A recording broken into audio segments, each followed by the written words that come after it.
Welcome to this meeting of the Syracuse Planning Commission. We will begin our meeting this evening. We seldom have a sellout crowd, but we're getting close to that tonight, it looks like, and we have a lot of business to cover. So we will get started momentarily. First, a note from our attorney in terms of process.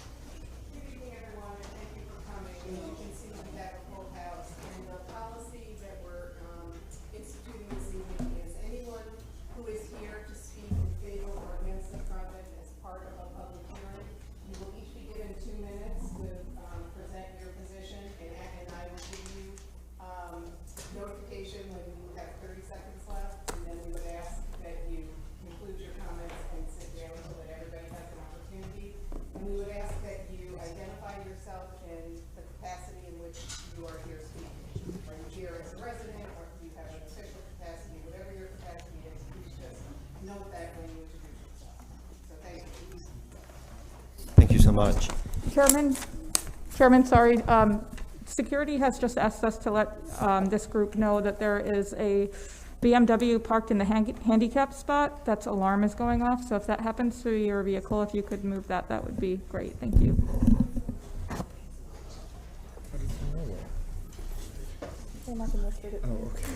Okay. We will begin the public hearings, of which we have many momentarily. First, though, we will take action on the minutes of our previous meeting. Is there a motion for action on the minutes distributed previously? Move approval of the minutes of the September 19, 2022 meeting. Second. Discussion? All in favor, please say aye. Aye. Aye. Those opposed, say nay. Any abstentions? Of our September 19th meeting are approved, and we'll now move into the public hearing portion of our meeting. For those unfamiliar with our process, as each application is announced by a member of the staff, we ask that the applicant or their representative come forward to the podium, provide their name and address for the record, and then a brief summary of the application. Following any comments, questions from the commission members, we will then open it up to the public, and anyone wishing to speak in favor of an application is encouraged to do so.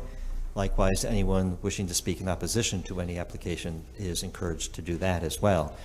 Where comments are made in opposition, we will encourage the applicant to return to the podium to address the comments made in opposition. And as you just heard at the outset of our meeting, because of the number of people involved in tonight's meeting, we want to make sure everyone has an opportunity, so we're going to limit comments for or against to the 2-minute time frame. So we ask you kindly to abide by that limitation. With that, may we move to our first public hearing, please. Good evening, commission members. The first public hearing tonight is SP 2204. A special permit for a restaurant on properties situated at 3902 to 3916 and 3922 South Salina Street. ARG AR16PCK001 LLC is the property owner, and Gail Craig Thompson is the applicant. The properties lie within a business Class A zoning district. This is a continuation from 3 previous public hearings. There have been some revisions to the proposal. However, the proposal continues to necessitate 7 waivers from the zoning regulations with respect to off-street parking, driveway width, on-site curbing, outside storage screening, landscape, entertainment location, and arterial setback regulations. Thank you. And the applicant is already at the podium. Thanks. I'm here, ready to go. So, here, this one. Jim Niddle in Architects, 239 East Water Street. We're back again, and I just want to say thank you for putting me first on this agenda tonight. Luck of the draw. Yeah, thank you. So when we were here last, the last remaining issue was parking.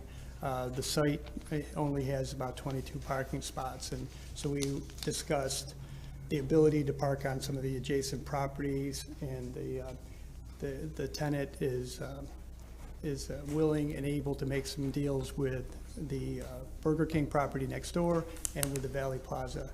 So The Valley Plaza has already agreed to lease, in effect, 30 spots, but there are more available. I provided to Jeff a site plan that shows, indicates the property's existing spots and the square footage of the shopping center. And based on the calculations there, it appears that there's about 75 additional spaces. So for our property to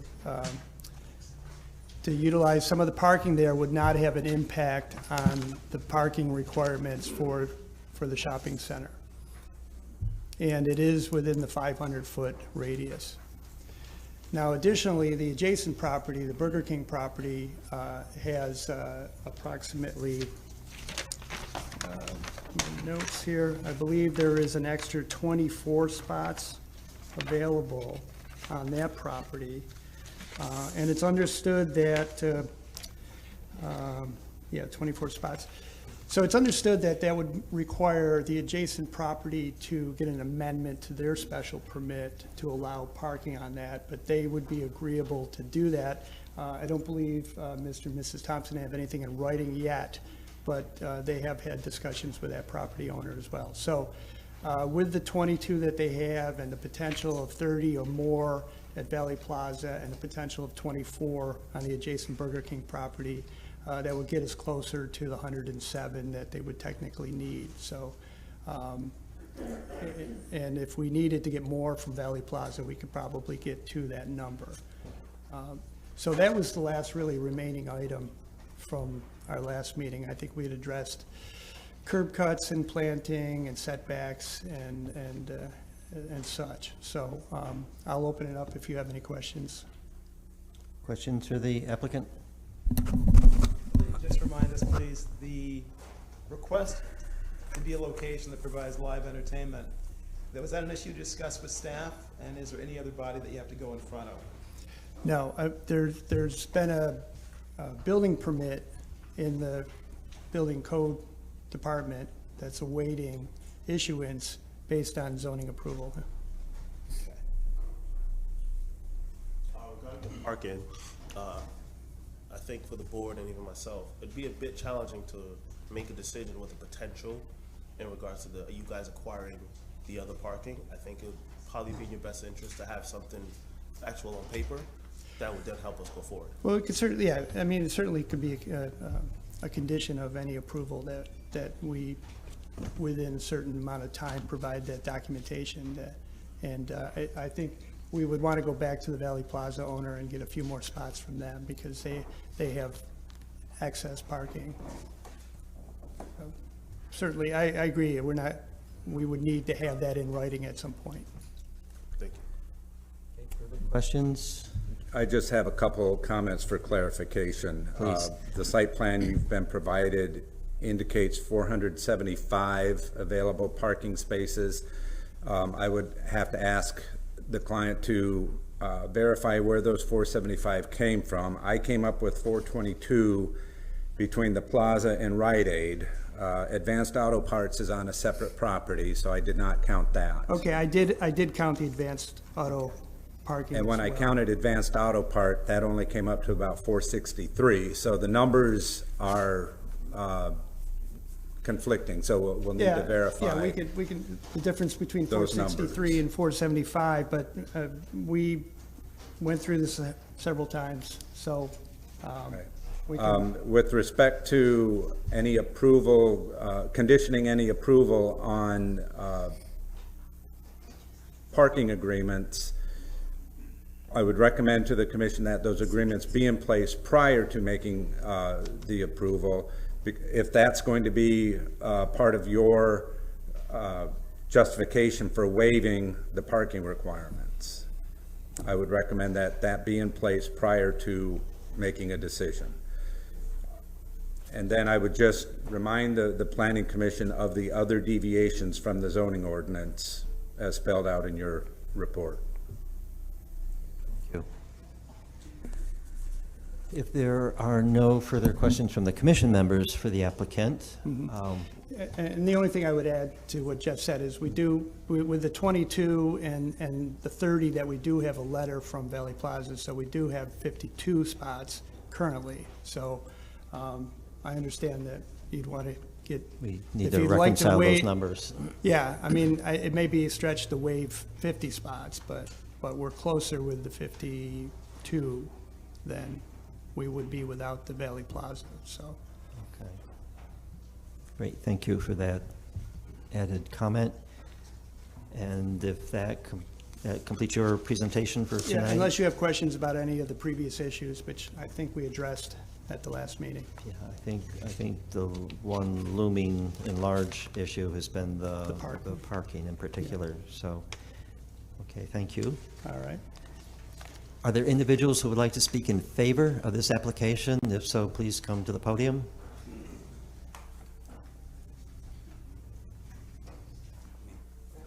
No? Okay, false alarm. Anyone wishing to speak in favor, please come to the podium, provide your name and address and comments. Excuse me. Is there anyone who wishes to speak in opposition to the application? Please come forward. Provide your name, address, and your comments.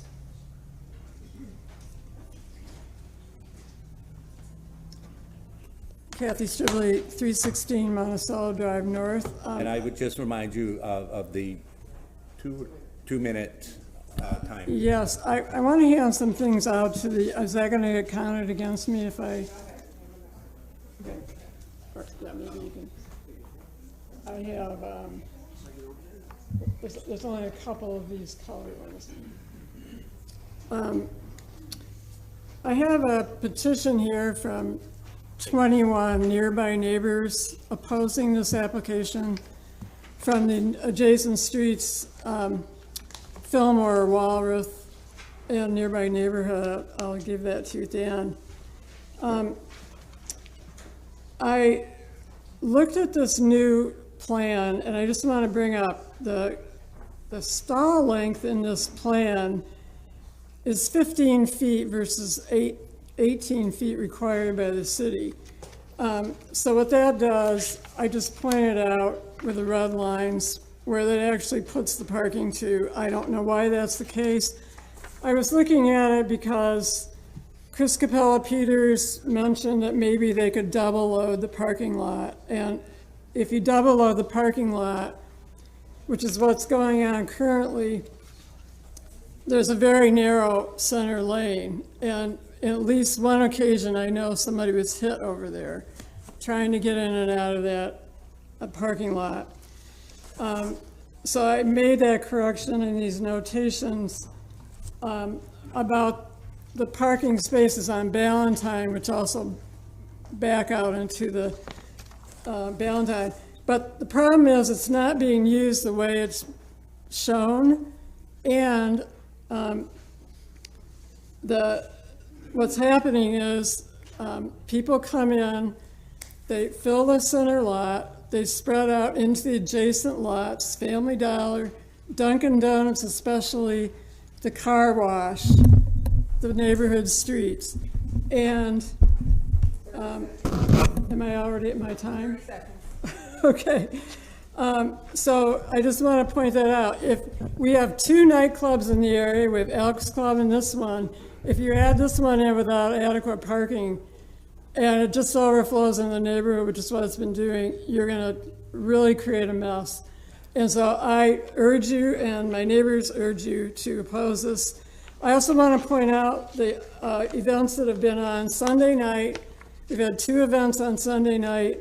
His application, or the application, is for Wednesday through Saturday, and it's also, the time limit is also going past 2 a.m. on the other nights where he has, his application goes to 11. So I would just point that out, and you can read the rest of what I have to say there, so. Would you please leave a copy of the petition with here? Yes, I will leave a copy of the petition and the other information with them. Thank you, and thank you for putting your comments in writing as well. It helps with the 2-minute limitation. We can always read this. Thank you. Thank you. Other individuals who wish to speak in opposition to the application, please come forward. Michael Grubka, I'm a resident and a business owner. I'd like to address Can you just say your address, please? 316 Highland Ave, Syracuse, New York, 13203. So in regards to the potential versus actual parking, I would like to bring up that regardless of where they do park is on the car wash property between the Elks Lodge and this business. It creates a public nuisance that the business owners are required to clean up. It's not on their property. Vandalism occurs. I have it on video. The police department's unable to handle this, so it creates burden on them.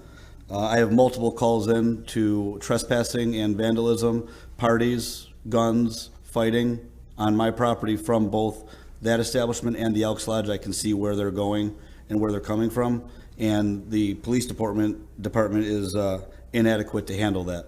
I'd like to reference the pop-up party that happened at Lookers in 2001, where there was a shooting. There was only 14 patrol officers on that evening that are unable to handle that, as well as what happens in this area. That's it. Those are the facts I got. All right. Thank you for being. And I can show it on the video of where the people are parking and to where they're going. Did you have a written statement to leave as well? It's not necessary, but if you did, we I do would- not. It was impromptu. I got a phone call about this an hour ago. That's fine. Thank you. Other individuals who wish to speak in opposition to the application, please come forward.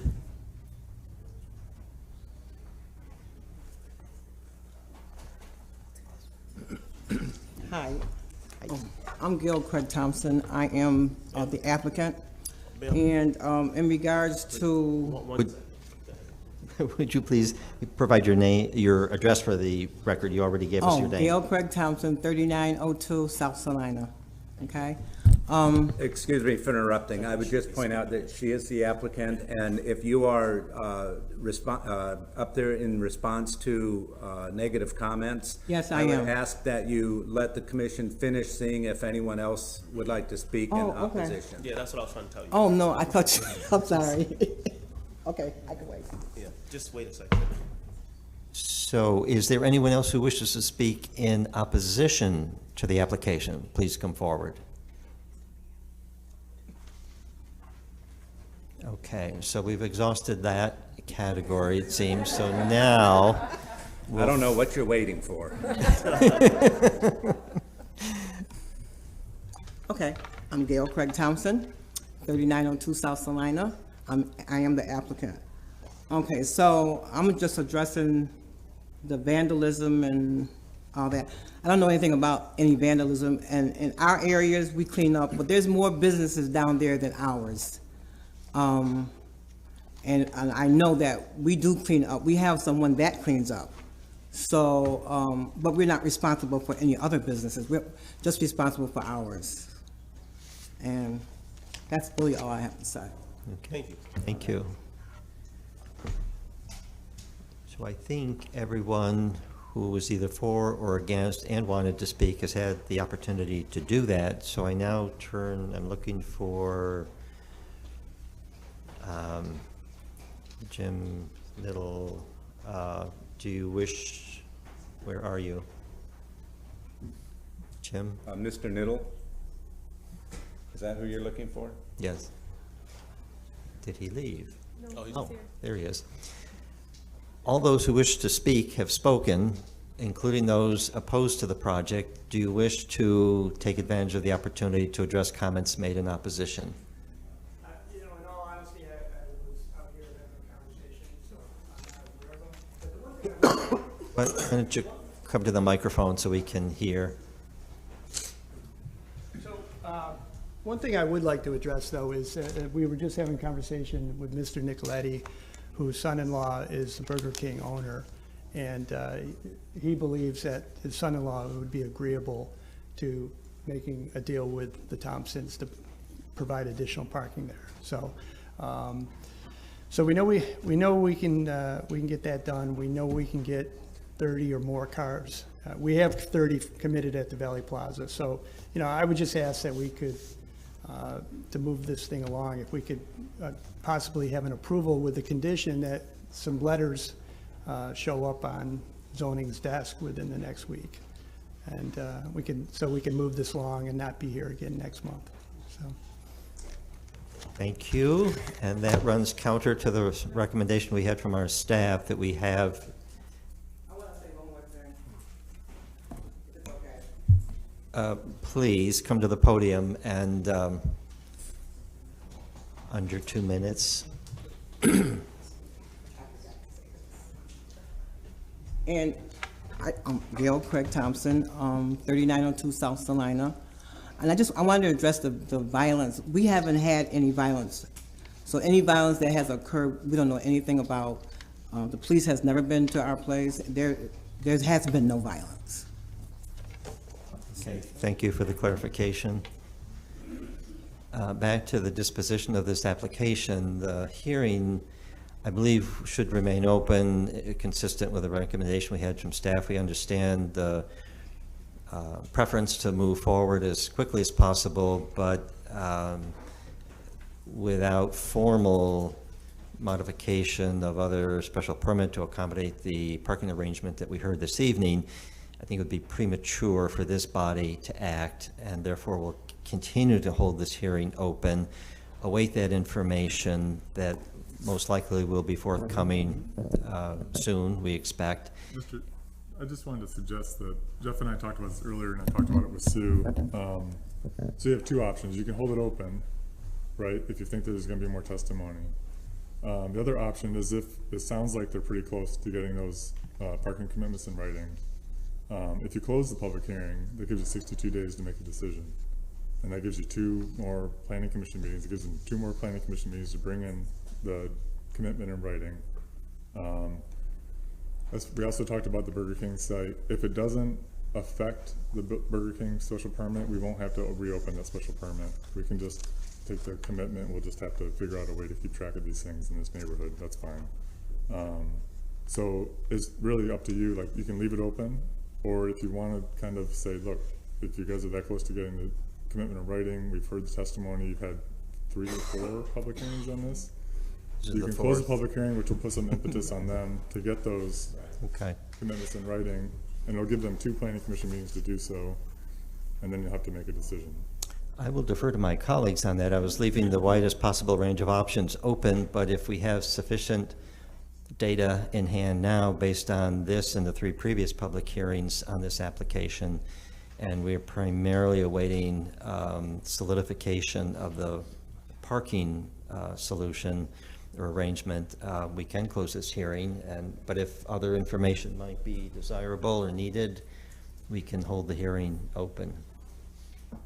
Consensus is to close, right? I think we agree, consensus is to close. Okay, we will declare the hearing closed, and we will not act upon it this evening, awaiting additional information. With that, we move to our second public hearing, please. The next public hearing is SP 2210, a special permit for indoor amusement and recreation on property situated at 333 South Salina Street. Acropolis Center LLC is the property owner. Ryan Benz is the applicant. And the property lies within a central business district retail zoning district. And this is a continuation from a public hearing opened on September 19th. Hello, I'm Dustin Ehrlich of Dwyer Architectural. We're the architect of the project. I have Jameson Tolucci with me, also from Dwyer Architectural.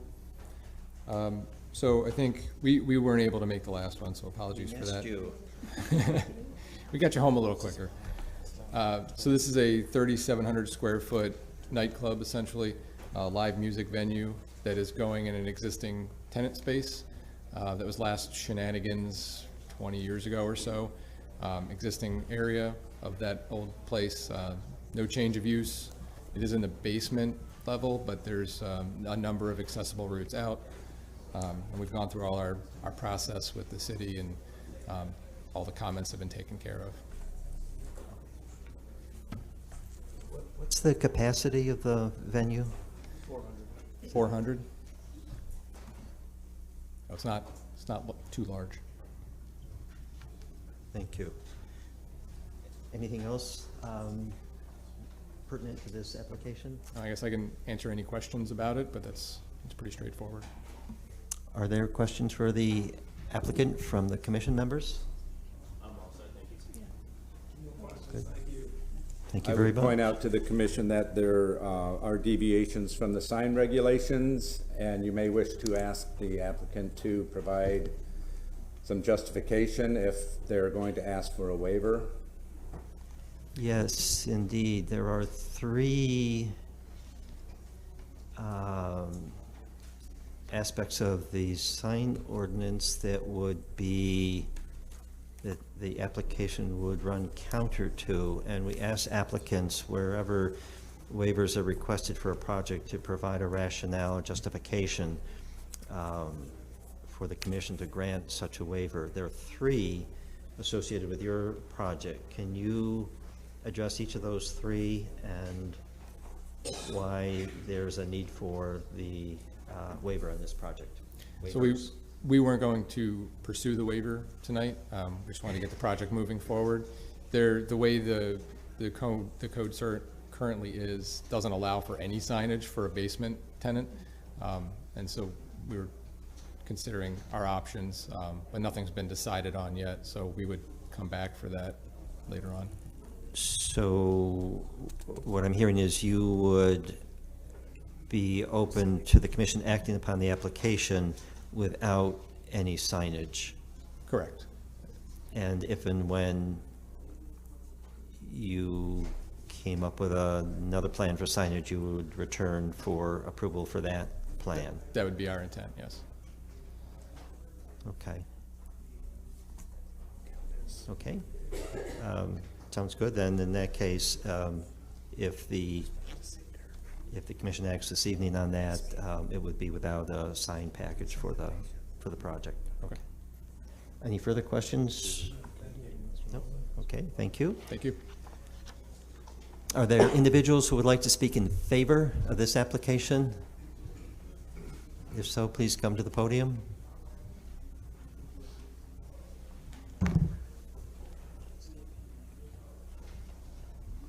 Good evening. My name is Ryan Benz. I'm actually the applicant, but I wanted the wire to come up as part of this first. 321 South Salina Street, and with the Acropolis Center LLC. So I wanted to speak in support of the project, really to recognize that what we're proposing, our tenant is proposing to do, is to create a new entertainment space inside of an existing nightclub. I think that this use is a fantastic use on the Salina Street Theater District that has really emerged between the Red House and the Landmark Theater.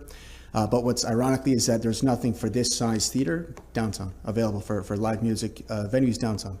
So as a 390 person is the exact number of theater that's downtown, this is fantastic for the restaurants, for the culture. There's plentiful parking around that site. It's going to make our downtown a better, more vibrant place. This is an experienced operator. We vetted this when we went through the leasing perspective with these guys. They have a security plan. They're working through the liquor license. All of the details are all in place here. Subsequent to a hopeful approval tonight, we're ready to start construction and get this use underway. So thank you for the time. Other individuals who wish to speak in favor of this application, please come forward. Is there anyone who would like to speak in opposition to the application? If so, please come to the podium. I don't see anyone else moving to the podium to speak.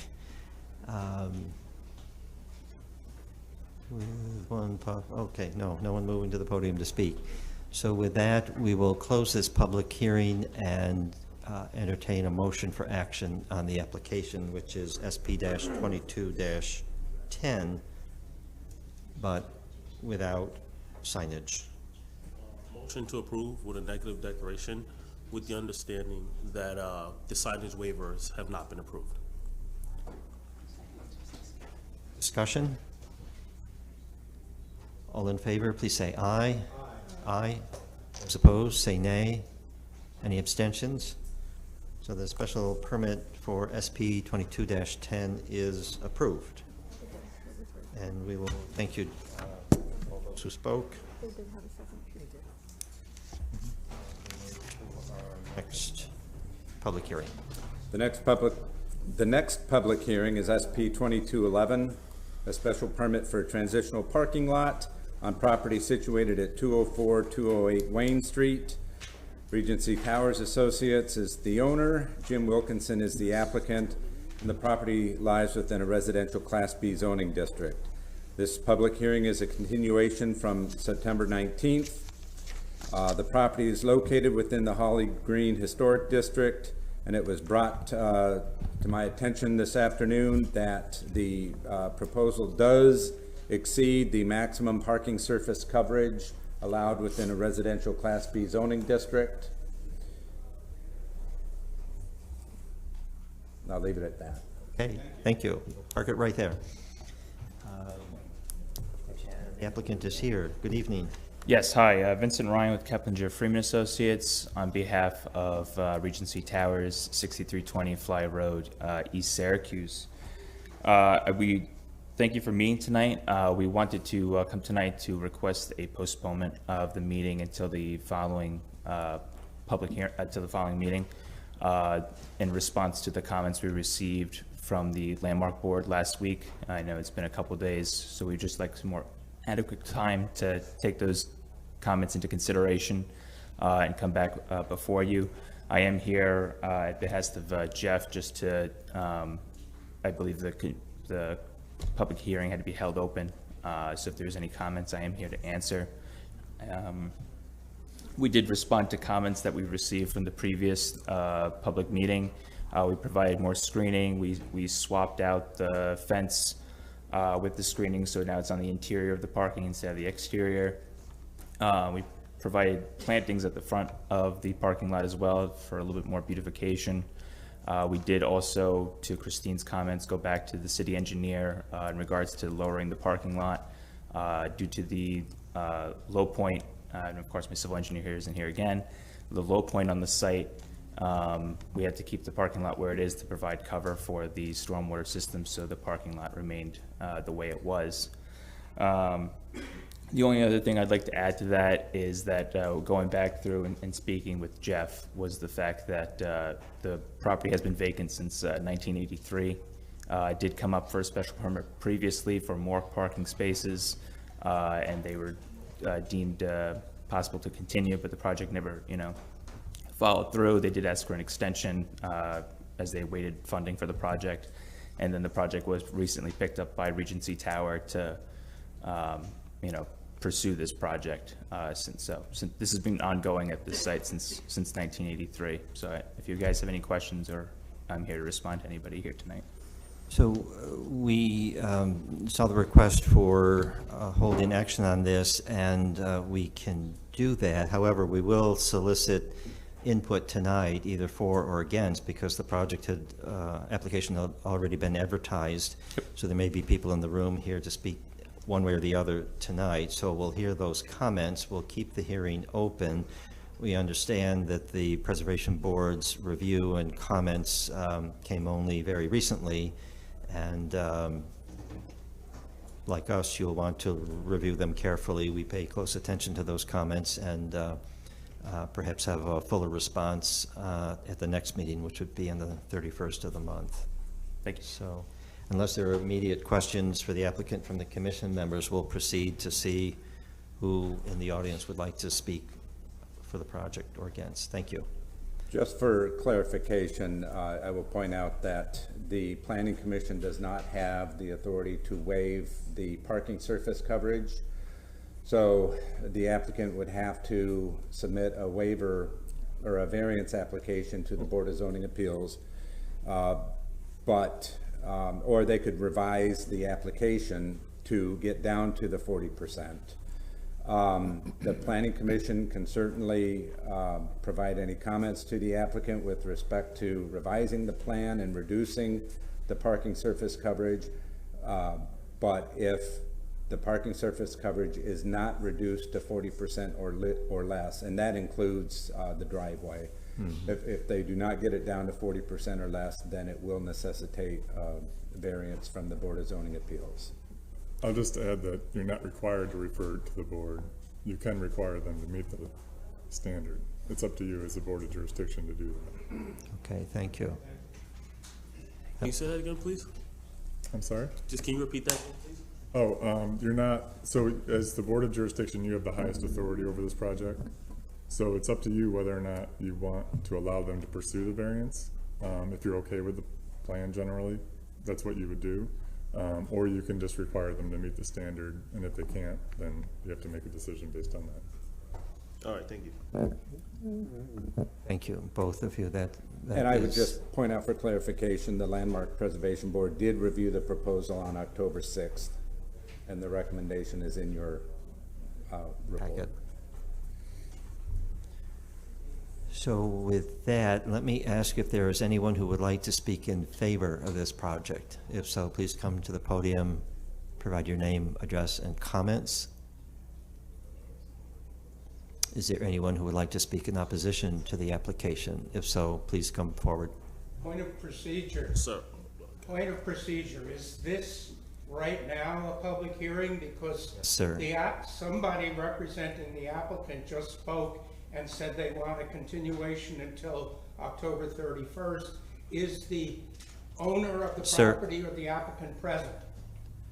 The representative is present, and this is a public hearing. Do you wish to speak? In opposition. Okay, please provide your name and address and 2 minutes worth of your comments in opposition. Sheldon Williams, 511 Hawley Avenue, resident for 48 years within the Hawley Green National Register District, actually before the district was established. And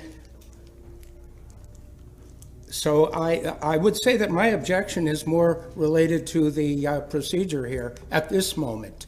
I have further things to say regarding my opposition to the project. So I would actually like a clarification here, if I may. And that is, first of all, will the public hearing be continued to October 31st? I believe that would be the intent of the commission, yes. I'm sorry? Yes, that's the intent of the commission. Okay, well then I will not present my points of opposition at this time, though I have many, and I will then let my points of opposition at the previous hearing stand, and depending upon what appears in the file on the project, which I will review before October 31st, I will tailor my arguments in opposition at that time. I also attended the hearing of the Landmarks Preservation Board, and I think it would be important for the public to know now or at the October 31st continuation in some detail so that the public may understand the objections regarding by the Landmark Preservation Board. They're quite detailed, and they are quite appropriate for regarding my opposition to the project. And I also will point out that the point regarding the lot coverage of the proposed parking was submitted by me to the zoning administrator's office. I was the one who found that. I did the calculation and found that they're in violation. The plan is in violation of the zoning ordinance. This was not found by the staff. Thank you very much. Thank you very much. Thank you. Are there other individuals who would like to speak in opposition to the application? If so, please come forward.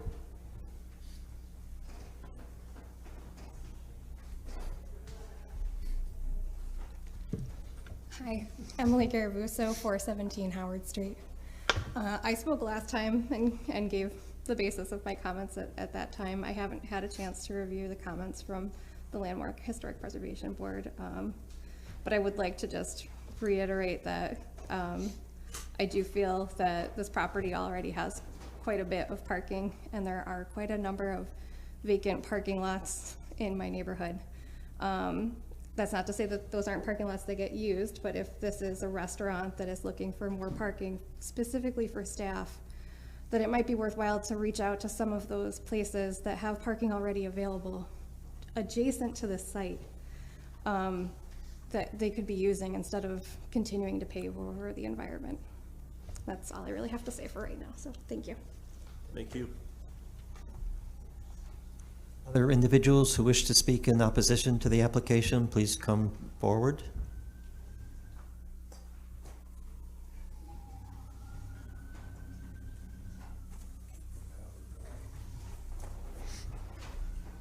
Michael Genetasio, 417 Howard Street.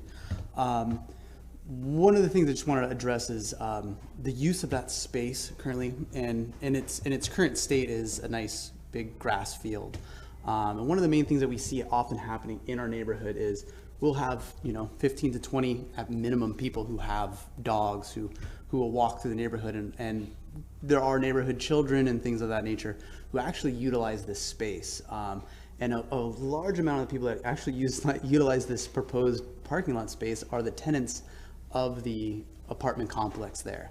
And I really believe that looking at this apartment complex and this space, that perhaps the better development of that space would be for their tenants in a more designed fashion rather than just a parking lot.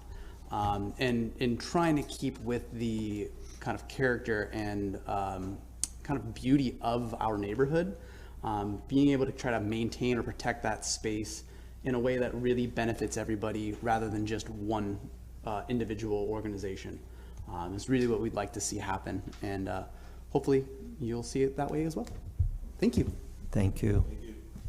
Other individuals who wish to speak in opposition to the application, please come forward.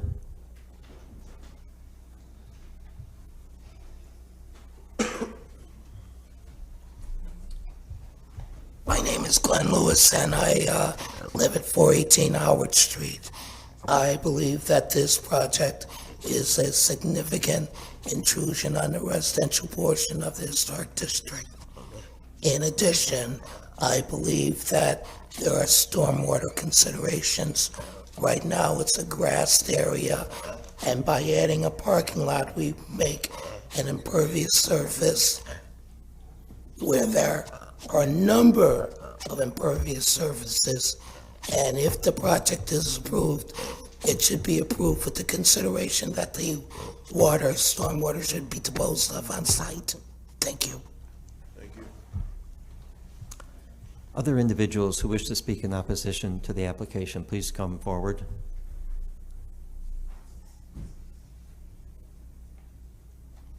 I see no other speakers for this application, so we will, as indicated, maintain this hearing open to be continued at the October 31st meeting. But before we leave this matter entirely, I look to my colleagues for input to the applicant in terms of the options available, either in terms of moving the parking capacity to meet the, what was the percentage, 40% coverage, or whether the commission wishes for the applicant to pursue further review by the Board of Zoning Appeals. I think it would be helpful to give the applicant a sense of the commission. Is there thoughts on which avenue? Because there's been this information that's been provided recently about the coverage, the applicant should have the choice, if they understand that either a reduction in the proposed parking or seeking a variance is going to be necessary. They have now until the 31st, since we're going to leave this open. You're asking if we have a preference if they go to the other board. I'd like to see an attempt to bring it within the 40% ratio. I don't know if others. That's right. I think the reasons why the guidelines exist, the regulations exist, and that might also suit some ecological purposes if they try to reconfigure the space. Okay, good point, good perspective. You have a little bit of the sense of the commission on where this might go or where you might try to take it before returning here on the 31st. Is that give you a little insight? We'll take a look at that again, clarify, and we'll submit revised plans that meet the 40%. Okay. Thank you so much. Thanks Thank for you. being here tonight. We'll keep the hearing open, but we'll move to our next application. The next application is Z 2214M2, a project plan review modification for exterior alterations in order to maintain exterior illumination and install 5 signs on properties situated at, install 4 signs on properties situated at 905 to 925 Irving Avenue. Syracuse University is the owner and the applicant, and the property lies in a planned institutional district.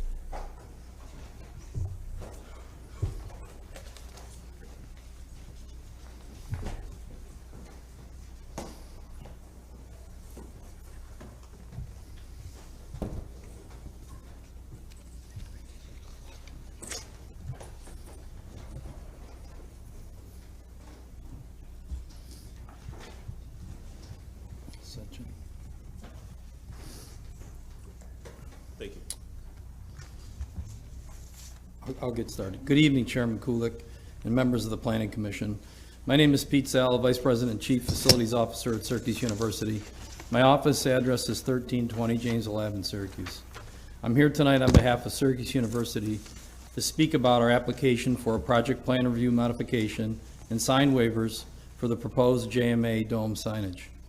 I have brought with me 2 colleagues who work in the Office of Planning, Design, and Construction to help answer questions if we so have any at the end of this presentation. As I understand, the Planning Commission requested at the September 19th meeting that Syracuse University submit to the Zoning Office the reasons indicated at that meeting why the proposed signage should be approved. You have a packet we submitted dated September 29th, 2022 on those points. I know that you have a number of cases on your agenda tonight, so instead of going through that page by page, I'm going to address the major themes. I have copies I'll distribute, which I believe Jennifer just did, on the 7-point summary from the September 29th documents, Exhibit B and Exhibit A drawing of the building's proposed west elevation from the June 22nd application. Those 2 pages in particular illustrate what I will be describing. I have to start by saying that the JMA Dome is unique and critically important to the city and the region for the following reasons. It's a 49,000 seat stadium located in the center of the Syracuse University campus. The JMA Dome is the only dome stadium in the northeast, and is the largest structure of its kind in the country. Its truss roof is a necessary building structural element as well as its distinctive appearance. The JMA Dome hosts a wide range of events, from local K-12 school events, local city and county groups, training sessions, numerous high school and college sports events, and even headline concerts as big as the Elton John concert a couple weeks ago. The JMA Dome generates millions of dollars annually in total added income to the region and is a huge source of civic engagement and pride. Given how critically important it is, identification of it and wayfinding to it is very important. It is particularly in view of the Dome's recent name change. This critically important building with an iconic design is in a dense, urban, and campus setting surrounded by many other buildings on the University Hill. It's almost 1,300 feet from I-81 and can be hard to see from 81 because of the other buildings in that view corridor. And it is accessed from many different points and by all means of transportation. Architects and engineers studied this situation, its location in this neighborhood, and so far from 81, that they realized signage had to be hung from the crown truss. In order for it to be visible, whether the letters were to say Syracuse University or JMA Dome, the letters would have to be hung in this space to be visible. The designers who also designed the JMA Dome signage so it would be visible but would blend in other words, not dominate the skyline, we reference in our September 29th submittal the distance of the building from 81 and how it commemorates with and even less than other signs along that west elevation. The truss design ended up also dictating exactly how we needed to hang that sign. The letters need to be hung from the top of the box truss. They couldn't be hung from the bottom of the truss or they would be, they couldn't be hung from the bottom of the truss or they wouldn't be visible. They couldn't be hung from the middle of the cross beams because that didn't work within the structural engineering of that actual crown truss, you cannot hang any elements, anything from those pipes that actually hold that box truss up. So it forced us to hang that sign from the top of the box truss. Since the letters have to be hung from that, some of the letters and a portion of the bandwidth symbol that is part of JMA's distinctive logo will be above the top of the crown truss. Given the mechanics of hanging the sign, this is unavoidable. But an important distinction in the whole sign is not entirely above the truss structure like a billboard would be. The letters are roughly about 3 feet above the portion of that crown truss and minimally anywhere from 8 to 10 feet on that distinctive logo. We're also asking about the smaller signs on the southwest, southeast, and northeast corner walls placed below the truss and the ring beam, which identify the building once closer as you move towards the building. This brings me to the approvals we're seeking. The JMA Dome is in a planned institutional zoning district considered a PID. The 80 square foot maximum of signage allowed in this PID for one wall sign and one ground sign is just not adequate for a stadium of this size. The distance from 81 in which many people visit. So we seek zoning waivers for the number of wall signs, for the size of the signs and overall signage square footage, and for the type of signage, which is considered a truss sign. We also seek a modification to the 2018 roof replacement zoning approval because that did not include any signage details. Finally, we also had submitted in our September 29th packet numerous images showing the much larger and dynamic signage at our peer institutions and major stadiums.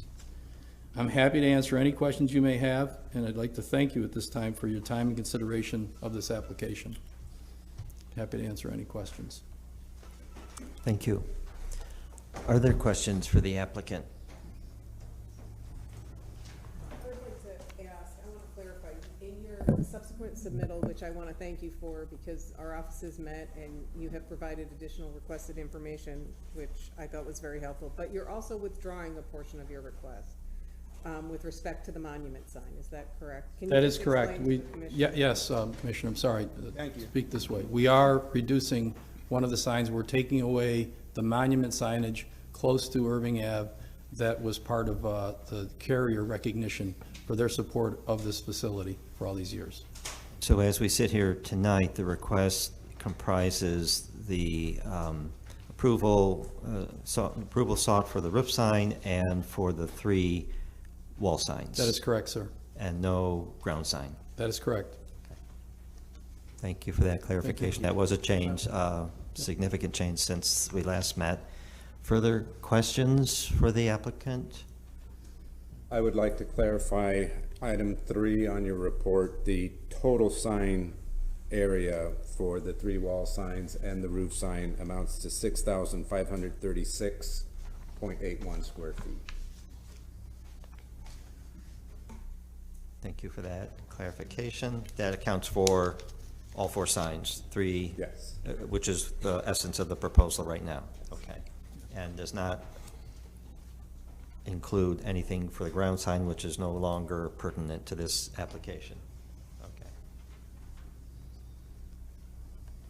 Further questions or clarification? Can you just give more reasoning for the larger roof sign? The reasoning for the larger roof sign?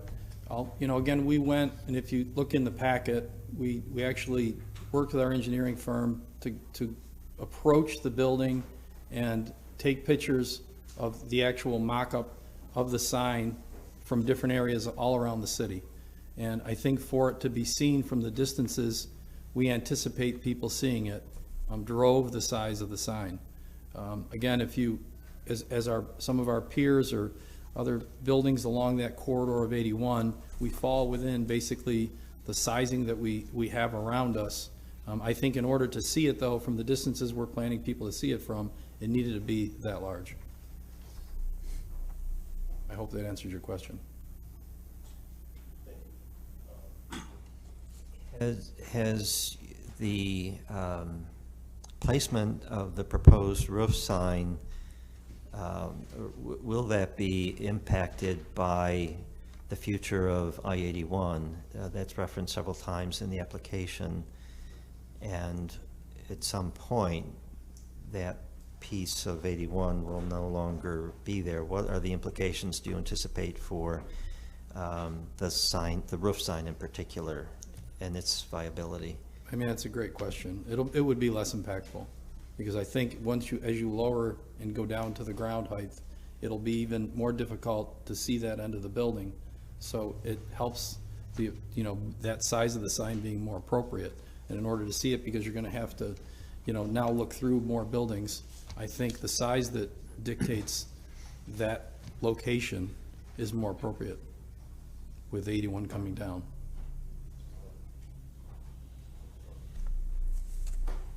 I think anyone in this room, and even myself, would say I've driven up and down 81. No one misses the dome when they come into the city. The dome is the dome. And this sign is a bit redundant. There are medical centers, there are hotels. Was there any study of the other signs in the blocks near the dome? In other, besides Lawrence and besides Hall of Languages, but don't have lights, don't have lighted signs, was the consideration of the other buildings? And I'm going to give you this. We don't control the hospital signs, but was that scale considered in the engineering design? Yeah, I mean, of course I'll go back a little bit here. Of course, we looked at those signs that none of us control, right? Because of the state buildings or buildings that don't come before you. So, I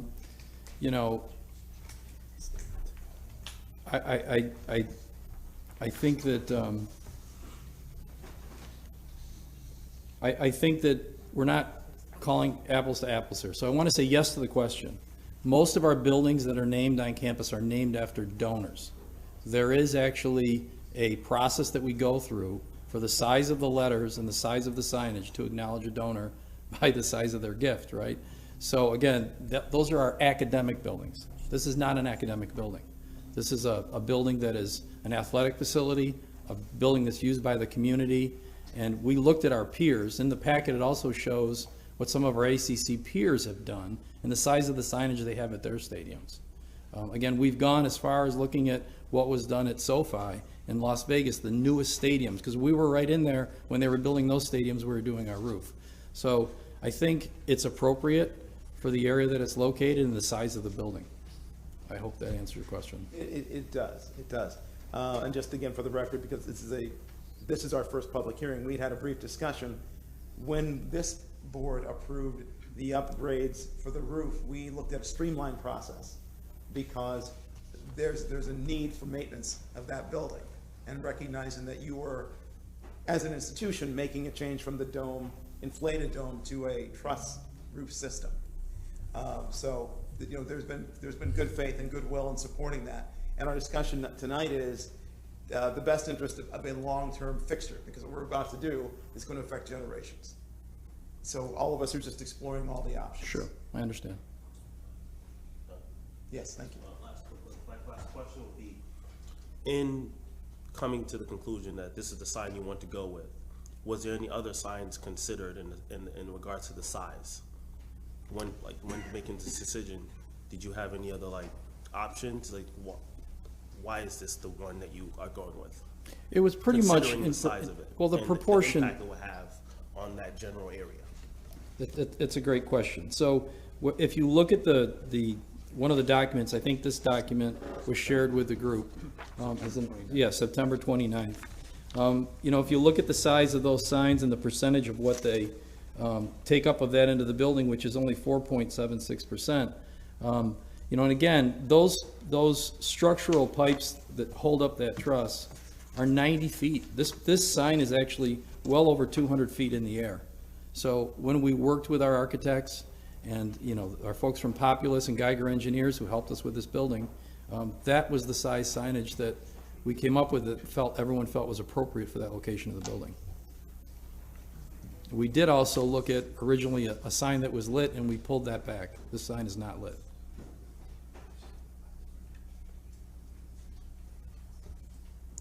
Further questions for the applicant? No? And we do thank you, as it's mentioned by council and by staff, we do thank you for the consideration of that ground sign, how that fits into the square footage the total package. Thank you for that Yes, sir. modification. Yes, sir. Chairman, I might also point out, I believe in the documents, and I don't want to speak for the applicant, that there was some language about the sign on the top of the trusses actually being part of the wayfinding situation, because the dome draws a lot of out-of-town attendance. Visitors. Either right, visitors, because you have students or you have other reasons to be here. And while admittedly to us, we all know the dome, if you were coming from out of state or another location, I believe some of the information submitted indicated that it also helped with wayfinding. Thank you for commenting on that. And I'd ask the applicant maybe to further expound upon that a little bit. You make a good point about those of us who live and work locally know how to get there. And others from afar don't necessarily. Can you say something about the maybe percentage of your visitors who come to the Dome who might be from outside of Onondaga County, or when you do specific maybe non-athletic events, what's the radius you draw from? And you may not know percentages. No one's probably standing at the door with a clicker to find county of origin, but you might have a sense of where people are coming from and how far they've traveled to get to the site. No, it's a great question, and in today's technology with electronic tickets, we do have better ideas. I don't have that exact information. I wouldn't want to put a number out there that isn't exactly accurate, but I will tell you that this building has completely changed, you know, how we operate, specifically how valuable the building is to the community. If you've noticed, the 3 large concerts we've had here in the last couple of years are due directly from the changes and the improvements that we've made with your cooperation to help us make those improvements. Without those improvements, we wouldn't be having this conversation, because the building has now become something that people want to come to on a regular basis. And not only do I oversee the campus planning, design, and construction and all the facilities, but I've been the managing director there for about 25 years. I've been there over 41 years in my career. I know I've looked pretty young, but been there a long time. But so we get a lot of people from outside the community, and when we do these events that are the Monster Jam events, the concerts events, the high school footballs, the state championships, the field band, very few people are local. That big percentage come down the thruway, and we hear that all the time. And you'll see me out there explaining to people how to get to the facility. We're also using some of those other signs as wayfinding. It was part of our wayfinding package. But to put an exact percentage out there, I'm sorry I don't have that information. I could get it, but it is much more than one would think. Okay, thank you. Before we ask for others in the audience to speak on the application, any further comments or questions from the commission members? Thank you, sir. Okay, thank you for the presentation. We'll allow you to take your seat, and we'll see if there's anyone who would like to speak in favor of this application. Please come forward, provide your name, address, and your comments. And everyone is limited to the 2 minutes as we announced at the beginning of the evening. Good evening. Good evening, Commissioners. My name is Bill Simmons, Executive Director for the Syracuse Housing Authority. The address is 516 Burt Street. I'm here to speak in behalf of the application. I've been at the Housing Authority for 15 years, and looking at this proposed site sign plan is very similar in scope and scale as the upstate sign on the hospital and the Veterans Administration sign. And I've never heard any of the residents talk about those signs being as intrusive. And so we think that this proposal is similar in nature and will not be intrusive to the neighborhood at all. So I was here to speak in behalf of this proposal. Okay, thank you. And thank you. Other individuals who would like to speak in favor of this application, please come forward.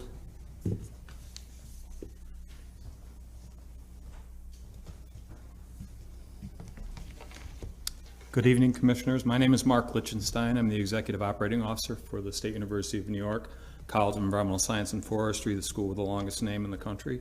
ESF for short. You gonna put the sign around with that? That's right.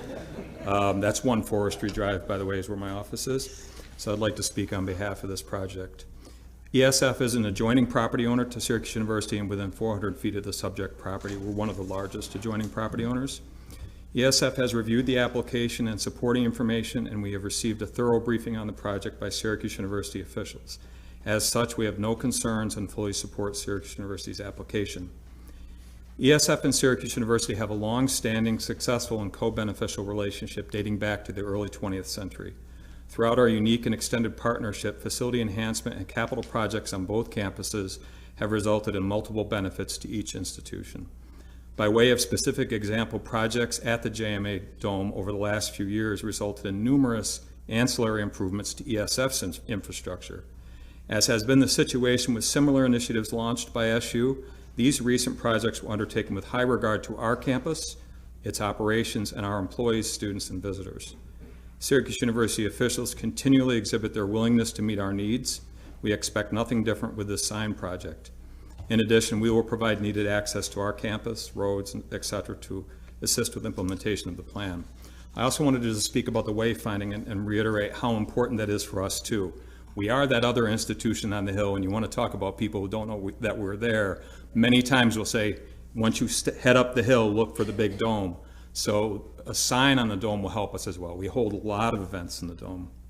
So with that, we encourage the city Office of Zoning Administration to approve the modification. Thank you. Thank you. Other individuals who wish to speak in favor of this application, please come forward.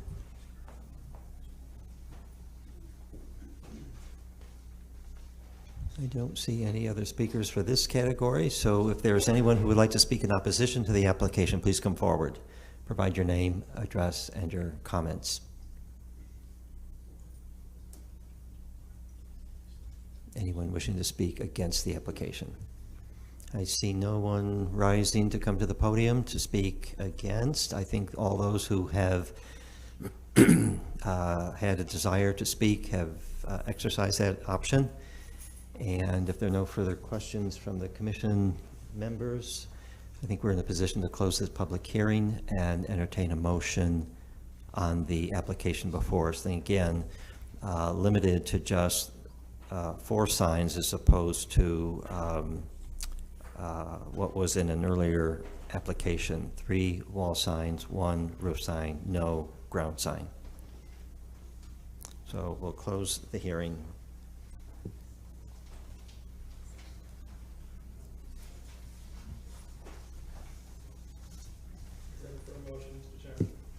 Yes. I move approval with a negative declaration, noting our extensive discussion on the record, granting the sign waivers in the 3 areas of signage as we've discussed. Second. Discussion on the motion before us. If there's no further discussion on the motion, then all those in favor of the motion, please say aye. Aye. Those opposed, say nay. Any abstentions? The application is approved for the 4 signs as outlined this evening. Thank you very much. I'm glad it's not Mark's sign that's going around the Thank you very building. much. We move to our next public hearing, please. The next public hearing is CA 22-12A, a certificate of appropriateness appeal for property situated at 115 Wendell Terrace. Catherine Fernandez is the owner and the applicant, and the property resides in residential class A1 zoning district.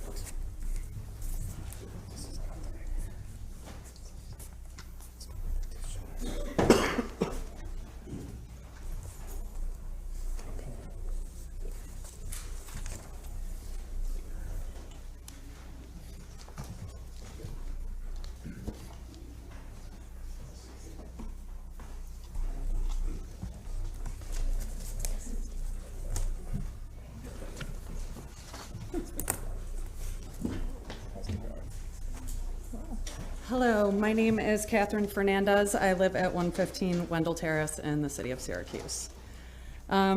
So we applied for a certificate of appropriateness to install a pool We were here actually a few months ago to re-subdivide our property from 3 lots into 1 to allow for the installation of this pool. That was approved. That greatly changed the use of the property. Obviously, it used to be a vacant lot. Now it's got a swimming pool. So we installed additional landscaping because having an exposed pool would be rather unorthodox. So I want to just clarify what is the issue here. If you would, before you proceed, if you disengage that microphone and just bring it along with you, and then as you talk, we'll be able to hear everything. Yeah, you did. Maybe I can't do that. There we go. All right. I'm new at this, guys. Bear with me. So the issue here are the trees with the red arrows pointing at them, which are the arborvitae that are in the second row back, not the ones with the white check marks. These are not a part of this denial or this application at all. Also, the area in between those 2 red lines is a small berm that those arborvitae are planted in, and that is also a part of the denial. So I just want to clarify what we're exactly talking about. So, put this back. Yeah.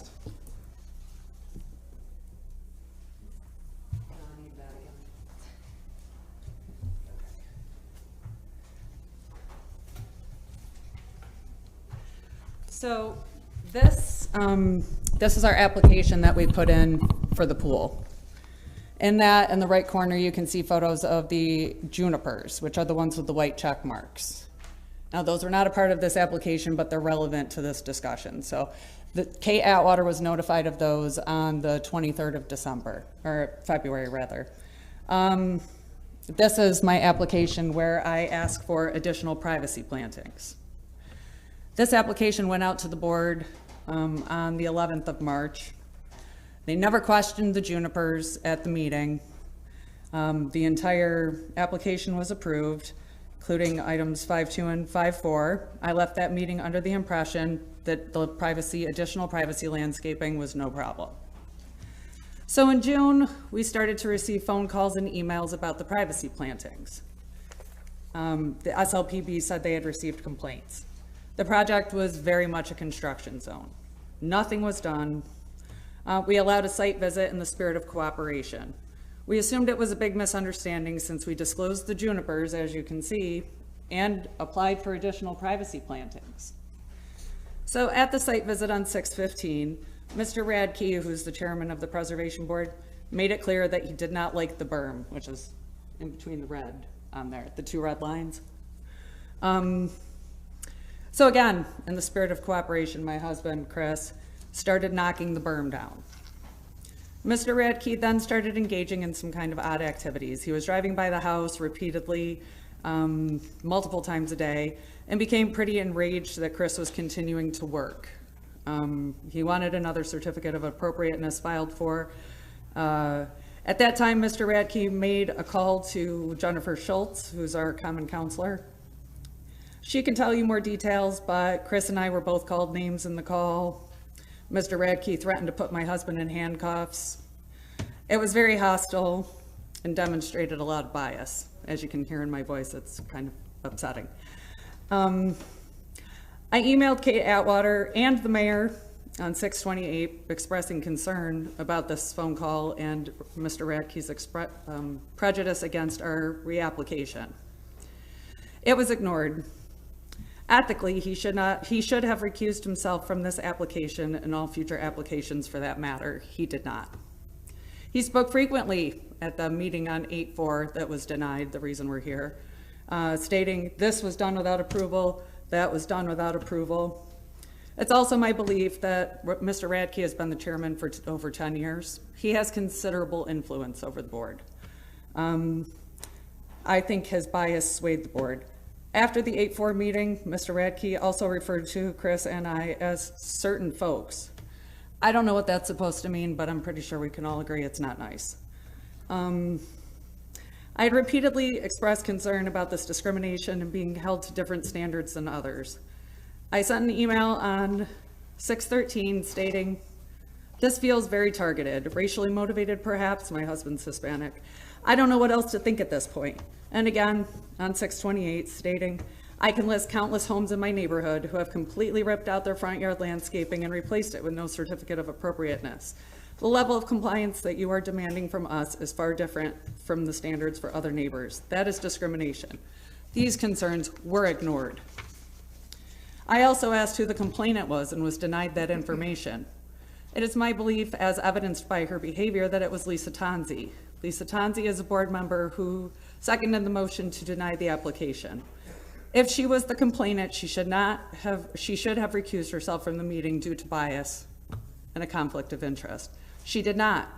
Additionally, this past Friday, she took to social media to drum up support for the SLPB, making false claims about what was denied and making accusations at me when I corrected her false statement. This further illustrates her bias against us. I didn't want to get into all of the dirty details of the nastiness that's gone on, but the truth is the application on 8-4 never stood a chance. It didn't matter the merit of it, didn't matter what I was applying for. It was going to be shot down. So the excuse for the denial was the openness of the garden district. It is important to reiterate at this point that those junipers with the white check marks are far larger than the little arborvitaes in the background that were denied. So Kate Atwater was aware of those on February 23rd. She didn't ask for a certificate of appropriateness for the junipers. Mr. Radke saw them on 6/15. He didn't ask for a certificate of appropriateness for the junipers. If the concern was openness, wouldn't the larger trees be more relevant? So onward, we've provided examples of more extensive privacy screening throughout the district to prove that our screening is consistent. So you can see there. You can't see the house, and probably 50% of these pretty much obscures the entire property, not just the side yard, for example, but the house itself is obscured by trees from the road and similar plantings, arborvitaes. If anybody, am I allowed to show it to the folks that are attending here? So these are other examples of. I would ask that you introduce yourself and provide an address. Christopher Fernandez, 115 Wendell Terrace. I'm the guy that tore the burn down. Anyway, so this is, these are some prime examples of other properties that my wife took the time to research throughout the neighborhood that represent similar screenings or more extensive type coverings, the side yards and the entire property. Some of which are examples of houses that have pools. So yeah, so in this, can you turn that so they can see it, honey? And that one, both of those houses have pools with privacy screenings. You cannot see the pool at all. And they're right up to the sidewalk. So the arborvitaes are consistently seen throughout the neighborhood as privacy screening. There are other more significant examples. There's hedges, some of which are 10 feet high, surrounding entire properties. Some are 5 feet high. There's one which is kind of interesting, actually. It was Steve Buechner's former house. Do you see that one, 715? And if you don't know, Steve Buechner is one of the founding members of the Preservation District. He campaigned for it. Yeah. His house has a stockade fence right up to the sidewalk. So if openness was a precedent of the district, I would think that Mr. Buechner would have known that. So that's the other examples. Do you have the one of our house? Yeah, yep. That's the one of our house. Okay, so the request was, or the comments were, we really want an open field. We want to see more lawn. Well, we've got 150 feet wide of unencumbered lawn, and you can see the entire house. All right, and I've got, I don't know how much depth on the side yard here that goes all the way back to the line of trees. So, right here. Turn that for them. So this would be the front of the house, but it's just nothing but lawn. The only thing we were trying to do is just establish some privacy for our pool. Which is what is now functioning as our backyard because we have one of those weird sideways houses. So he didn't turn this, I don't think, to you guys, but this is the front facade of the house right here. And it's completely unobstructed. There's nothing hiding the actual historic structure. This is the side of the house, which faces the street. There's 2 entire lots, because this was a triple lot, 2 entire lots of nothing but lawn. So the openness is obviously not an issue. So I also call to question whether or not the SLB has authority over plantings at all. Nowhere in their ordinance will you find the words plant, tree, or shrub. Nowhere. Landscaping is only referred to under maintenance. The Common Council did not see fit to include those words when they voted on this ordinance in 1993, I believe. If the legislative intent was to include non-structural temporary changes such as plantings, it would have said so. Claiming authority over categories not in the ordinance via handbook or pamphlet should not be acceptable. Elected representatives voted on the actual ordinance, and then non-elected officials should not be changing that in the darkness of night in a pamphlet. So to add to all of this drama and craziness that we've been living through for the past several months, after our meeting on 8/4 where this application was denied, they sent us a demand letter for another application, and guess what it's for? The junipers. Please apply for the junipers. Now apply for the junipers that you knew about in February, you knew about in March, you saw in person in June, and never requested an application for. Now after this was denied, now we need an application for the junipers. To me, it seems like nothing but efforts to frustrate. This should be a simple thing. This is landscaping to hide a pool for my children to keep them safe from prying eyes while they're in bathing suits. I am flabbergasted that this has gone this far, but I really don't want to come and see you guys again in another couple of months to talk about junipers. So I need your help, and that's where I leave that. I've also gotten a petition. I've got 52 signatures just in the last few days of neighbors that are in direct sight of my property. Every single person that lives in my neighborhood, on my street in particular, that isn't out of town in Florida for some reason, has signed. And some of the folks that showed up here just signed as well. So.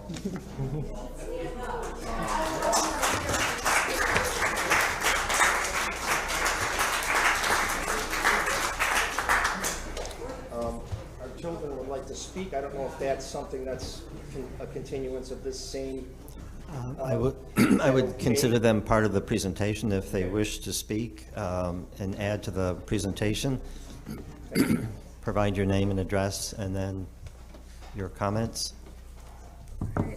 I'm Chloe. I live at 115 Wendell. I just want to touch on the seemingly undue stress that this has caused. My parents, our entire family, our friends. Not only are Kate and Chris my parents, they're also my employer. So I have seen firsthand how this has not only affected our family, but our family business as well. However, this has not just affected them, but the rest of our family and friends. I personally have always loved to swim. I've always wanted a pool. When we finally get a pool, unfortunately, I can't enjoy it. They can't enjoy it because we are constantly in fear of being harassed and interrogated by the SLPB. All over landscaping. I and many others find this incessant bullying to be entirely inappropriate, especially considering that plantings do not seem to be under their jurisdiction. I just hope that you guys can find a way to help us end this madness that's been going on for several months. That's it. Thank you. Thank you.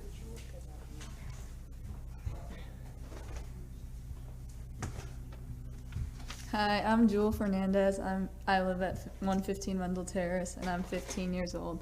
The Landmark Preservation Board denied my parents' application for the second row of trees that they planted to give me and my siblings privacy when we are in the pool. The Preservation Board said it doesn't go with the open feel of the neighborhood. They want my parents to remove the second row of trees. If they do that, our pool will be more exposed. There are no pools in the neighborhood that are on display to the street. Ours would be the only one. By doing that, aren't they making our house not go with the character of the neighborhood? It is very disappointing that the board has not considered my safety. I don't think many people would feel safe while strangers passing by look through the trees at them in their bathing suits. Cutting the privacy screen in half doubles the view of me and my siblings in a very vulnerable state. I guess they told my dad to plant the second row at the back edge of the pool. There already is a row, and there still isn't enough privacy. We need all 3 rows so that we can use the pool in total peace and privacy in a few years when the trees reach full size. Also, I'd like to ask the Preservation Board members to stop stalking my house. It was really creepy when one of them started interrogating my grandfather and I yesterday after he dropped me off from apple picking. Thank you. Thank you.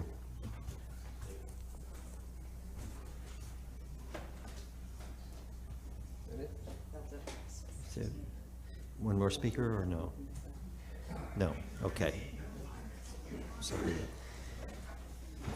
I don't have anything prepared. All I can say is, I think we've gone through extensive application processes this year, more than I've ever done in my entire life. We've lived in the neighborhood for 15 years, so we had an historic home on Sedgwick Drive that we restored, and we love the neighborhood. We love the fact that the home is historic. We have no intention of defraying any of its integrity or taking away from, only adding to. So our sole purpose is to enhance not only just the house for ourselves, but for the flavor of the neighborhood. So to the benefit of our entire community. And I like to think that it was just a big misunderstanding between us and the board, but it's just been a continued slap in the face, and I appreciate your consideration in this matter very much. Thank you. Are there questions from the commission members for the applicant?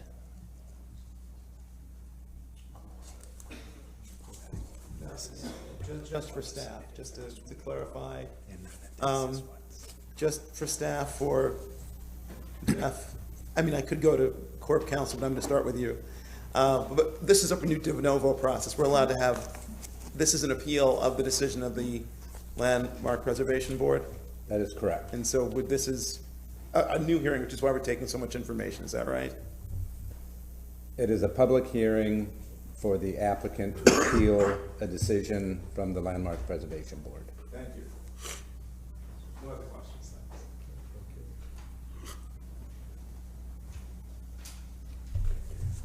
All right then, are there individuals who would like to speak in favor of this application? If so, please come forward one by one. Provide your name and address for the record and your comments on this application, and reminding everyone that we have a 2-minute speaking limit on this and all public hearings. So please, sir. Good evening. My name is Ed Kronk. I live at 118 Wendell.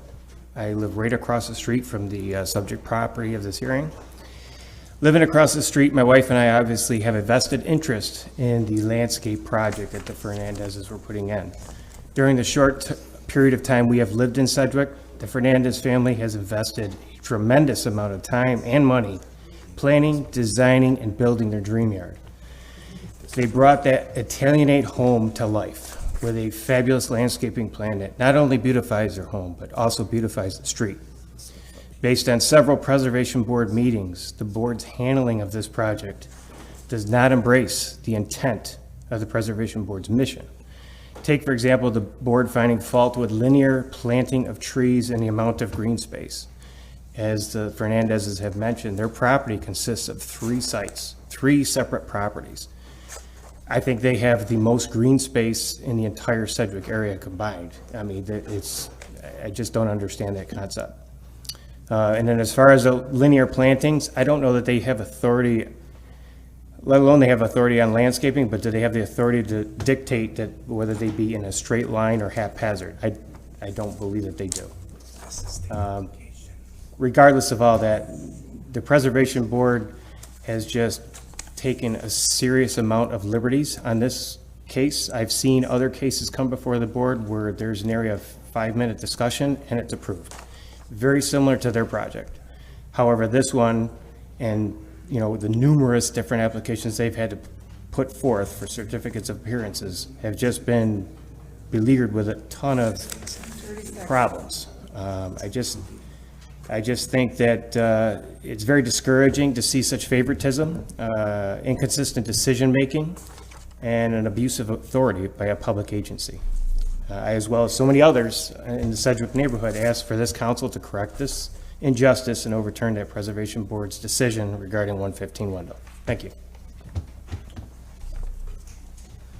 My name is Brian Radio. I live at 12 Battle Road. It's another historic mansion similar to the Wendell property we're discussing today. First, I want to say I genuinely believe that they were harassed with this application. When I set out to restore 12 Brattle, it was told to me very clearly to submit everything in one single application, that it would be much easier for administrative reasons and so on. When they were asked to submit applications, they were specifically asked to submit 2 separate applications regarding 2 different parts of what was going on, which is, when they said that, I knew immediately they intended to reject one of them. Why do they want an application that they intend to reject unless they're looking to harass someone? Second, it's ridiculous. We're not talking about a fiberglass awning. Are they trying to tell us an arborvitae isn't a historic plant? That's absurd. Meanwhile, similarly on Durston Ave, there's a giant garage. It's tantamount to a barn. They approved it, and it has a fake brick facade, which is grossly non-historic. It's arbitrary and capricious. I actually reported this behavior to the mayor's office. Corporate counsel did an investigation. He sent me a very nice letter, thank you. But it was tantamount to damage control. Third, none of this actually matters. If you read through zoning, Part C, Section 7, Article 2F, it defines what the Preservation Board can rule on. What is a material change? And what is a material change? Plants are not one of them. Things like excavation, things like paint colors, everything that you would expect to see, nothing at all that defines landscaping. It's a gross overreach of government power.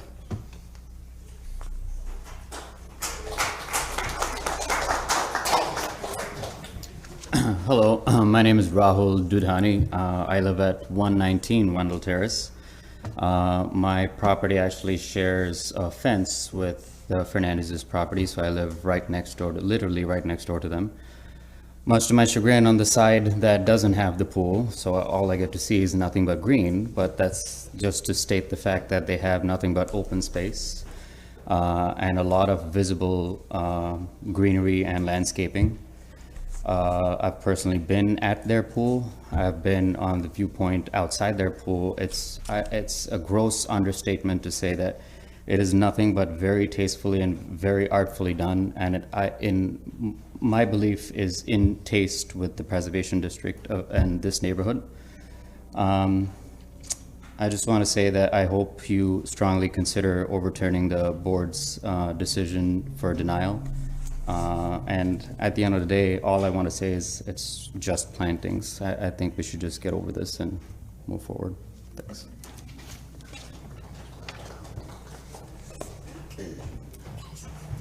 I'm Mary Seidel. I live at 204 Sedgwick Drive. I was their neighbor before they purchased this house. They were targeted, I believe, at certain people when they lived next door to me. And I know this for a fact because I got phone calls when they were doing improvements. People asking me to tell them, what are your neighbors doing over there? My response is, you want to know? Go ask them yourself. Because I knew they were making the property beautiful back there too. Their gardens are absolutely gorgeous the way they look now. They're tastefully done. The hydrangea shrubs, everything is beautiful. And like they said, there is great open space, and there's nothing better when you're walking that neighborhood than to go by their property. And I know for a fact that what happens in this neighborhood is certain people pit neighbors against other neighbors. I've also been in many of these homes that have had changes that are not legal, and people got away with all of it. And there are things that Chris has done, and neighbors stop and always ask him what he's doing to his house. I believe they were targeted as certain people too. And I would love to see this overturned. Thank you.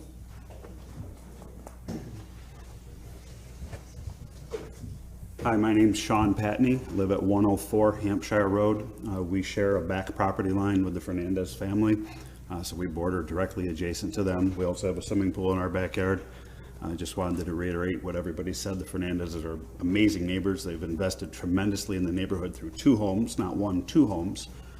Everything has always been tastefully done. Like many people, I don't really see where the Landmark Preservation Board has any jurisdiction over plantings. There certainly are things referenced that relate to landscaping, but it's large amounts of earth moved. I think Chris already addressed that concern with them, maybe, you know, but as far as trees go, I don't see where that is under their jurisdiction. More importantly, even if it is, this is such an insignificant thing to be talking about for this family and for the neighborhood, to be honest with you. It's not fair to them as a family. The overall character of the neighborhood has a mix of heavy plantings and light plantings, fences and no fences. That's the way the neighborhood developed over 100 years now, from 1920s. And there's nothing about this home that is out of character with the neighborhood, the preservation district. Fabulous neighbors, so we would respectfully ask you to support them in this process. Thank you.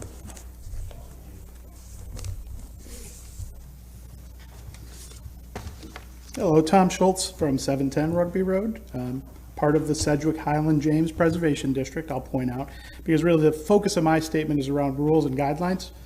I love the Fernandezes, I love their plantings, but that's my opinion, right? So let's look at the rules and guidelines. I did a little research. Really, there's two documents governing this. There's one that governs the district itself, which is the local ordinance, and then there's the one set by the Secretary of the Interior. So I looked at both of those. As a lot of people have said, nobody really mentions specific types of plants, where they're placed, how many. That's really not in any of the guidelines, and there's no way you can find it. But a couple things interesting I did find.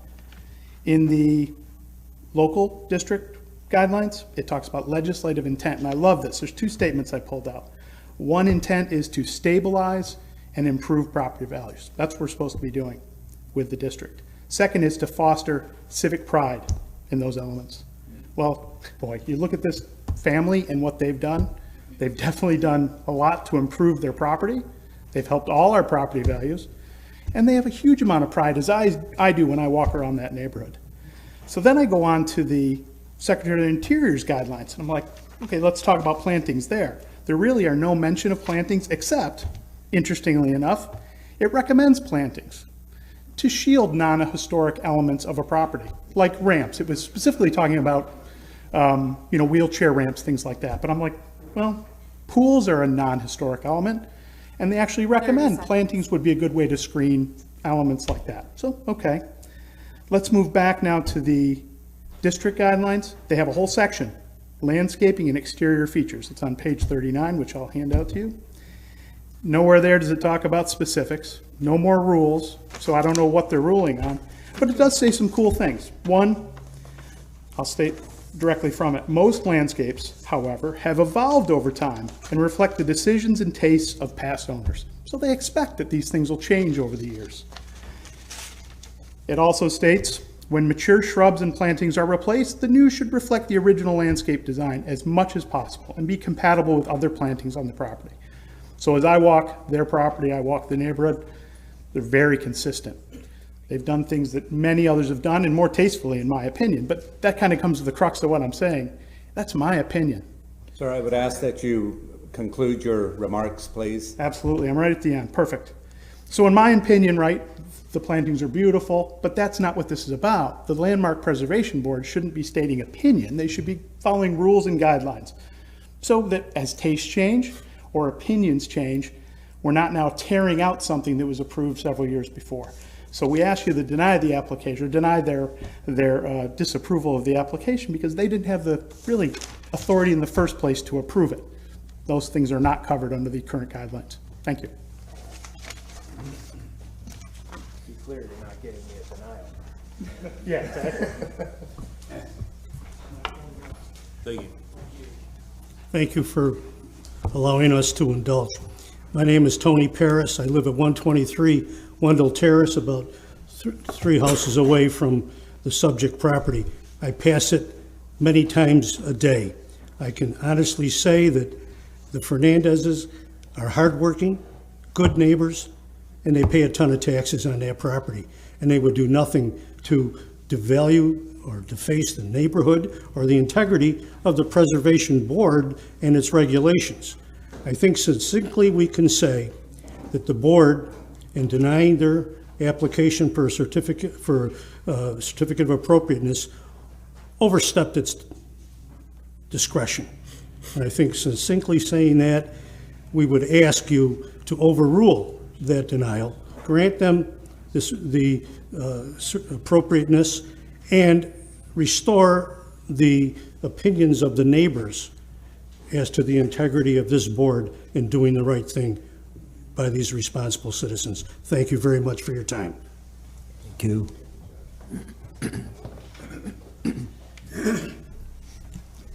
Hi, I'm John Thomas Meyer. I live at 206 Brattle Road. My wife, Mary Lou, is with me. We're residents of that house for 50 years now.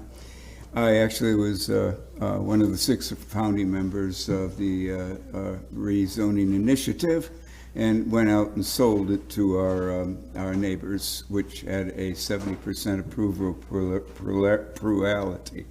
I have a letter here from our next door neighbor I'd love to read to you guys for another 2 minutes.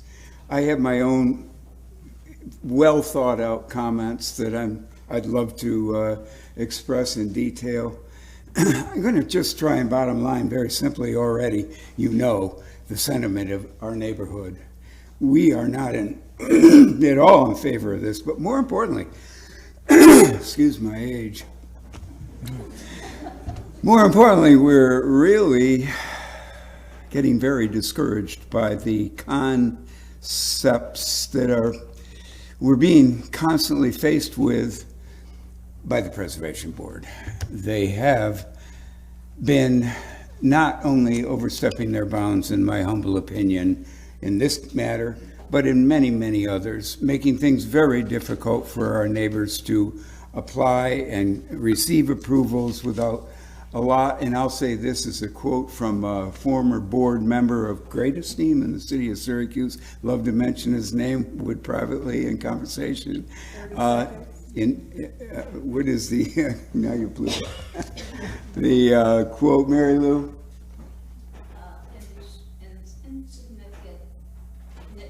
Yep, there you go. And that's what we're getting, insignificant nitpicking. That's my wife. We are being very discouraged by this. I even know a neighbor that moved out as a result of this. I can name his name also, but not publicly. So there you go. We're not happy with the Preservation Board and their practices. We are happy with the Fernandez, what they've done for the neighborhood and their practices. Thank you. Thank you.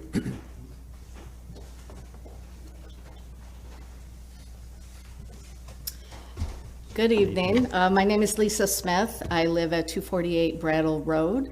I have known these people for many years. I've actually lived in the neighborhood in the Preservation District for 34 years. And I have to tell you, in those 34 years, there have been debates over whether or not landscaping has anything to do with the Preservation District.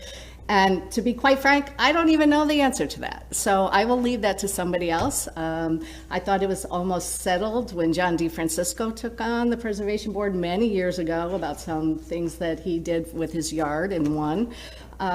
So I don't know. But what I am going to tell you is that when you look at these pictures and you go around the neighborhood, starting with Bishop Estates, and Laura Handwright's house, and the old Beekner house, and the old Porter house, and the old Brown house, and now the Petrofaces, who are across the street on the same block as them, that have plantings for privacy because they were open. You know, the pool at the Petrofaces house is the same as them. They don't have a backyard, so they have a side yard. And they have huge 25, 30-foot trees that are hiding the pool to give them some privacy. So all we're asking is equity for the Fernandez. They deserve the same amount of privacy that we all have. Thank you. Thank you. Good evening, I'm Danielle Cummings, 410 Sedgwick Drive. I've lived in Sedgwick with my husband for 22 years, and I agree with everything that has been stated by this wonderful community. We love the Fernandez family. They have done a wonderful job in investing in their home, in the city, by the way. We all want to be living exactly where we're living because we love the city. We love the fact that it's a historic neighborhood. We want to comply with the rules. There are certain things we're going to disagree about. That's a given. But the fact that we're here tonight and this Fernandez family has had to go through the extremes that they've had to go through in order to ask you to consider their appeal because a preservation board has decided on their own that this one particular family needs to do X, Y, or Z is wrong. It's simply wrong. And we can use the words that we want to. Everybody has different opinions about harassment, targeting, discrimination. No matter what, the board has gone way over the line. And this is not the first time. So I'm actually standing here not only in support of the Fernandez family and our neighborhood, thank you all for being here, but really I don't even know if it's in your purview that we re-examine the role of the Preservation Board and have a look at, are they doing what they were originally established to do? Because the purpose is accurate. We want our neighborhoods to be preserved. We want to make sure that people who are investing in their homes are helping the city of Syracuse and are actually trying to improve the neighborhood. What the board is doing and certain people on the board is absolutely wrong and it needs to be corrected. And I ask for your help with that if it's not in your purview. And if it is in your purview, I please ask you to take action. Thank you. Thank you. My name is Dan Cummings. I also live at 410 Sedgwick Drive. And I think the Fernandez family has made their case on the merits, and they've also made their case on the, perhaps the extracurricular activities that one or more members of the board has used in relationship to the harassment and to the nitpicking detail with which they've handled this case. It's maybe not up to you all to make a statement to this community about the role of the Landmark Preservation Board. So you can make that call on your own. I definitely think it's within your purview to rule in favor of this family on this application, because the Landmark Preservation Board has clearly acted outside its jurisdiction, overstepped its authority, and probably in the course of doing that has also put an undue burden of harassment and jumping through hoops on this family. Like my wife said, and like Tony Paris has said, we've all invested in this neighborhood for a reason. We love the historic neighborhood. We've chosen to take what money we've had and invest in this historic district because it's beautiful. And this family, with what they're doing on their property, has done nothing but make it even more beautiful. But, you know, like Tom Schultz said a moment ago, that can be considered opinion or subjective treatment of what is beauty and what isn't. What is clear to me and everybody else in this room by now is that the Syracuse Landmark Preservation Board has overstepped its bounds, is trying to act outside its jurisdiction in an area where they don't belong. So I'm urging you to make a statement not only to this family and to this neighborhood. I think it's worth making a statement to the entire community. And perhaps when you rule in favor of this family, in this case, that will be a statement heard loud and clear, that it's time to rein in the Landmark Preservation Board and make sure they're doing what they're supposed to be doing, because in this case, they're clearly not. They've made their case on the merits, and you people need to support them. Thanks. Thank you. Good evening. My name is Jean Marie Westlake. I live at 302 Rugby Road. I'm one or two streets over from the Fernandezes. I have absolutely no objection, as everyone has said, to what they have done. It's spectacular. I only wish I had half the talent that they have to preserve their property. But I'm also a local attorney, and I want to give a different statement other than what you've heard. I'm a personal injury attorney. I know very little about municipality, so I did some quick research last night. If I understand correctly, your standard here is a de novo review of the application. You must, if I understand the law correctly, you must review as whether or not the Preservation Board was arbitrary or capricious in their decision. I'd like to give you the reasons why it is arbitrary and capricious. No opinion. Stating the facts. We live in a neighborhood that is extremely high crime. I have personally been robbed twice. I have called the cops multiple times in the middle of the night because there are strange people, there are strange things. It's just a fact we live in. Nobody here is leaving this neighborhood because we love it, but we do have to take some precautions to protect ourselves. And that's what the Fernandezes are doing with the application for these herbavites. It's an application for protection. They have young, beautiful children, as Kate said when she first stood up here. There is no dispute that the Preservation Board has no objection to these herbavites. They just apparently don't like where they are. Instead, I heard someone say they want them closer to the pool. Let me give you a scenario that could be pretty scary for any teenage girl or parent. They have the fence, they have the junipers. Somebody jumps the fence and is into the junipers, but because the Preservation Board wants them to put the herbavites along the pool, now when they grow up, they're going to create a screen. You've got somewhere for somebody to hide, and they can actually come through and come right into the pool area and possibly harm this children and this family. Whereas if it's back and it's 2 rows of privacy, it's a lot harder for somebody, an intruder, to get by, much less walk by and gawk where they don't belong. And we do have those people out there. They are exposing themselves. They are doing things in our neighborhood they shouldn't be doing. So we have to take that extra precaution. That's why it's arbitrary and capricious. They're doing it for safety. Thank you.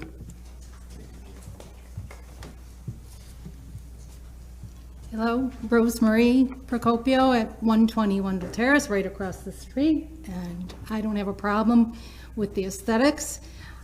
I know their appeal, or it was because of,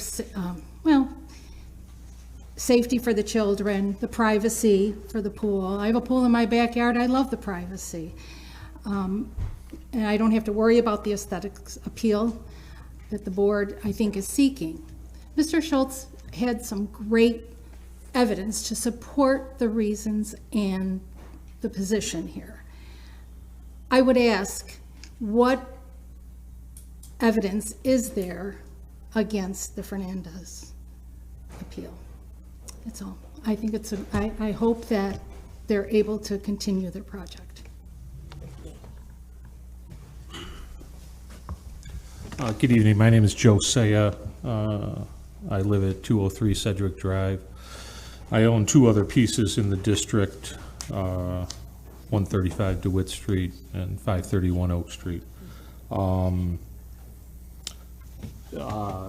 Danielle Cummings kind of stole my thunder. Shame on you. I'll just say a few things. I'm not necessarily for or against, but I will say some things need to change, and I think some change is going to come out of this. First of all, the Fernandezes are great people.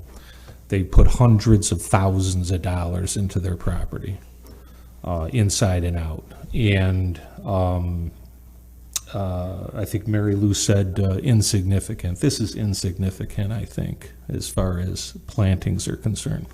Let me also say, though, that I was on the Preservation Board for 5 or 6 years. I moved into the neighborhood in 2008. A neighbor stepped off. Don Radke asked me to step on, and I was on for 5 or 6 years. I've known Don for 30 years. Very good realtor in person, and Kate, and blah, blah, blah. So I think this is probably just a crazy misunderstanding. Let me say, though, that I stepped off the board because I didn't agree with a lot of the stuff that we had to do.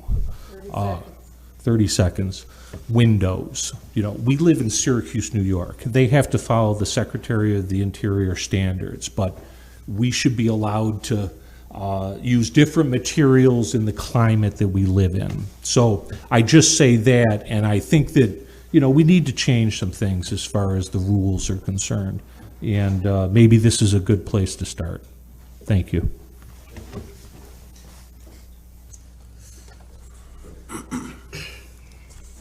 Good evening, Commission. My name is Peter Papianikos. I live at 712 Rugby Road, about a block and a half away from these guys. I basically walk by their house every day with my dog and now my little kid, my little girl. I've only lived in the neighborhood since 2018, so I think I can shed a little different light than some of the people that have talked previously. Being new to the neighborhood and seeing what's happened in the Fernandez is upsetting to me. I find the behavior that I've heard tonight fairly disgusting by this Preservation Board. And we want young people to move into Syracuse and stay there. And if I have a buddy that asks me, hey, do you want to come to this neighborhood? I'll say, absolutely love it. But if you want to do work on your house, you could face an uphill battle, and it really shouldn't be that way. I find that upsetting. I think you have an opportunity to do something right tonight, and that it's in your power, and I urge you to do that. And I also want to mention, as having a little girl and having another one on the way, we're talking about privacy here. This isn't rocket science. This is basic common sense. They should be allowed to have some plantings in front of their house to protect their girls and have some privacy. I don't think this has gone, it sounds like way too far, and I urge you to do the right thing tonight. Thank you.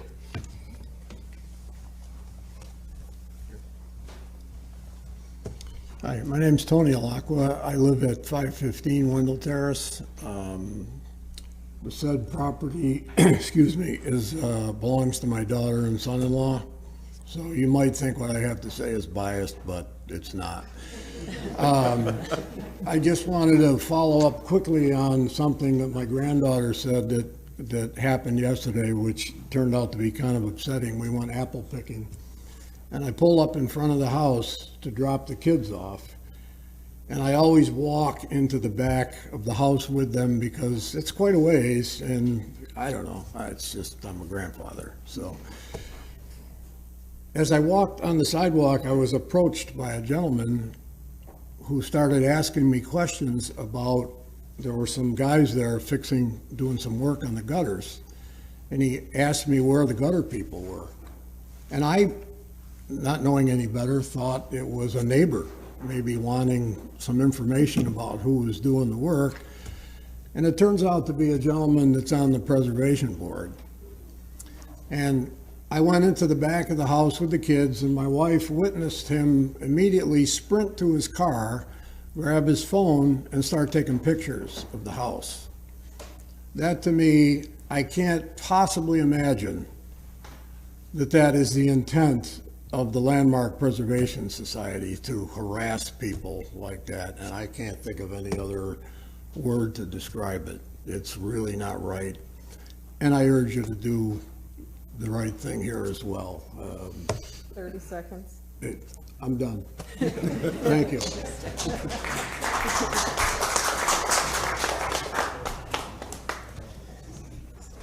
Hi, I'm Jen Schultz, 710 Rugby Road, and I just want to say I wear a few different hats. Number one, I have lived in Sedgwick for about 15 years with my husband Tom and daughters. We have a pool, we have lots of privacy. Number two, I've been the Sedgwick Farm Neighborhood Association chair for I think 10 years, 11 years now, a job that I hold highest next to wife and mother. I love our community. I love the historic nature of our neighborhood. And one of the things that I've seen over the years, I think Pete just talked about that being a new neighbor, is there's this evolution when you move into Sedgwick. You know, there's stereotypes and there's concern about going before the preservation board that they're going to be really scrutinizing. And then, you know, as the chair, I've been trying to hold people's hands when they move in to say, okay, I know you've heard scary stories, but don't worry, they're not that, you know, big and nasty, like some people will tell you the story. They're actually here to help preserve our neighborhood. It was done, I think, probably 50 years ago to install that board. And I honestly do commend you all for the volunteer time that you do commit to preservation. However, I do think there is a gap. There is a major gap, and we need to shrink that gap. We need to bring people together because we have everybody on board with the right intentions, but they're just a little misaligned. So my third hat that I wear is a Syracuse Common Councilor, 1st District. Sedgwick Farm is in that district. I take great pride in that job as well. I ran for that seat because I love my community. I know the value of Sedgwick Farm, the value of living in the city. I want to see it all flourish and succeed. So let's work together and please accept or overturn the disagreement that they gave you. Thank you. Thank you. Other individuals who wish to speak in favor of this application, please come to the podium. I think everyone has had a chance then. Is there anyone who would like to speak in opposition to the application? Please come forward. Provide your name and address and comments.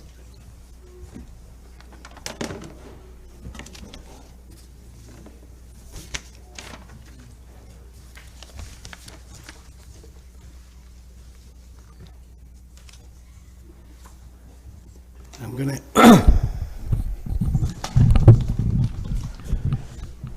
My name is Don Radke. I live at 112 Scott Home Boulevard. I feel I should have a bullet vest on here. I'm going to ask the board's indulgence, or the commission's indulgence, to give me a little bit more than 2 minutes. He was not addressing the public, he's addressing the commission. Okay. You have in front of you, you've just been handed out information about the LPB's authority to review sites and landscapes and design review guidelines and follow its decisions, making it, and as well as a timeline of this particular application. I would suggest that you take time and review the handout and look at the evidence and look at the documentation providing jurisdiction for Landmark Preservation Board. Especially pages 3 and 4. On page 5 is a site plan that was approved by the LPB on March 17th. On page 6 shows the location of the planting berm and landscaping screening in question. The Landmark Preservation Board is not at all in opposition to screening. We recognize the fact that there's a pool which we approved, and in that application, the applicant was going to return back to the Landmark Preservation Board with a landscape plan. The applicant did not do that. The applicant has proceeded in spite of their knowledge that they were not providing or not following the ordinance. First and foremost, I think that we need to understand this is not about the Fernandez, not at all. This is about the LPB and our ability to interpret the guidelines and compliance with the ordinance. That's what this is about. And the discussions that were aimed at me personally, I find insulting. The idea that I would threaten somebody with handcuffs, number one, I never have that authority, and I'll tell you exactly where that conversation came from. It was a conversation with the common counselor, and the handcuff incident was referring to a completely different situation where I reiterated what a policeman said to a former applicant. That's it. But any discussion of harassment, driving by the house a million times, I've been by the house twice. I've never met Mrs. Fernandez, never.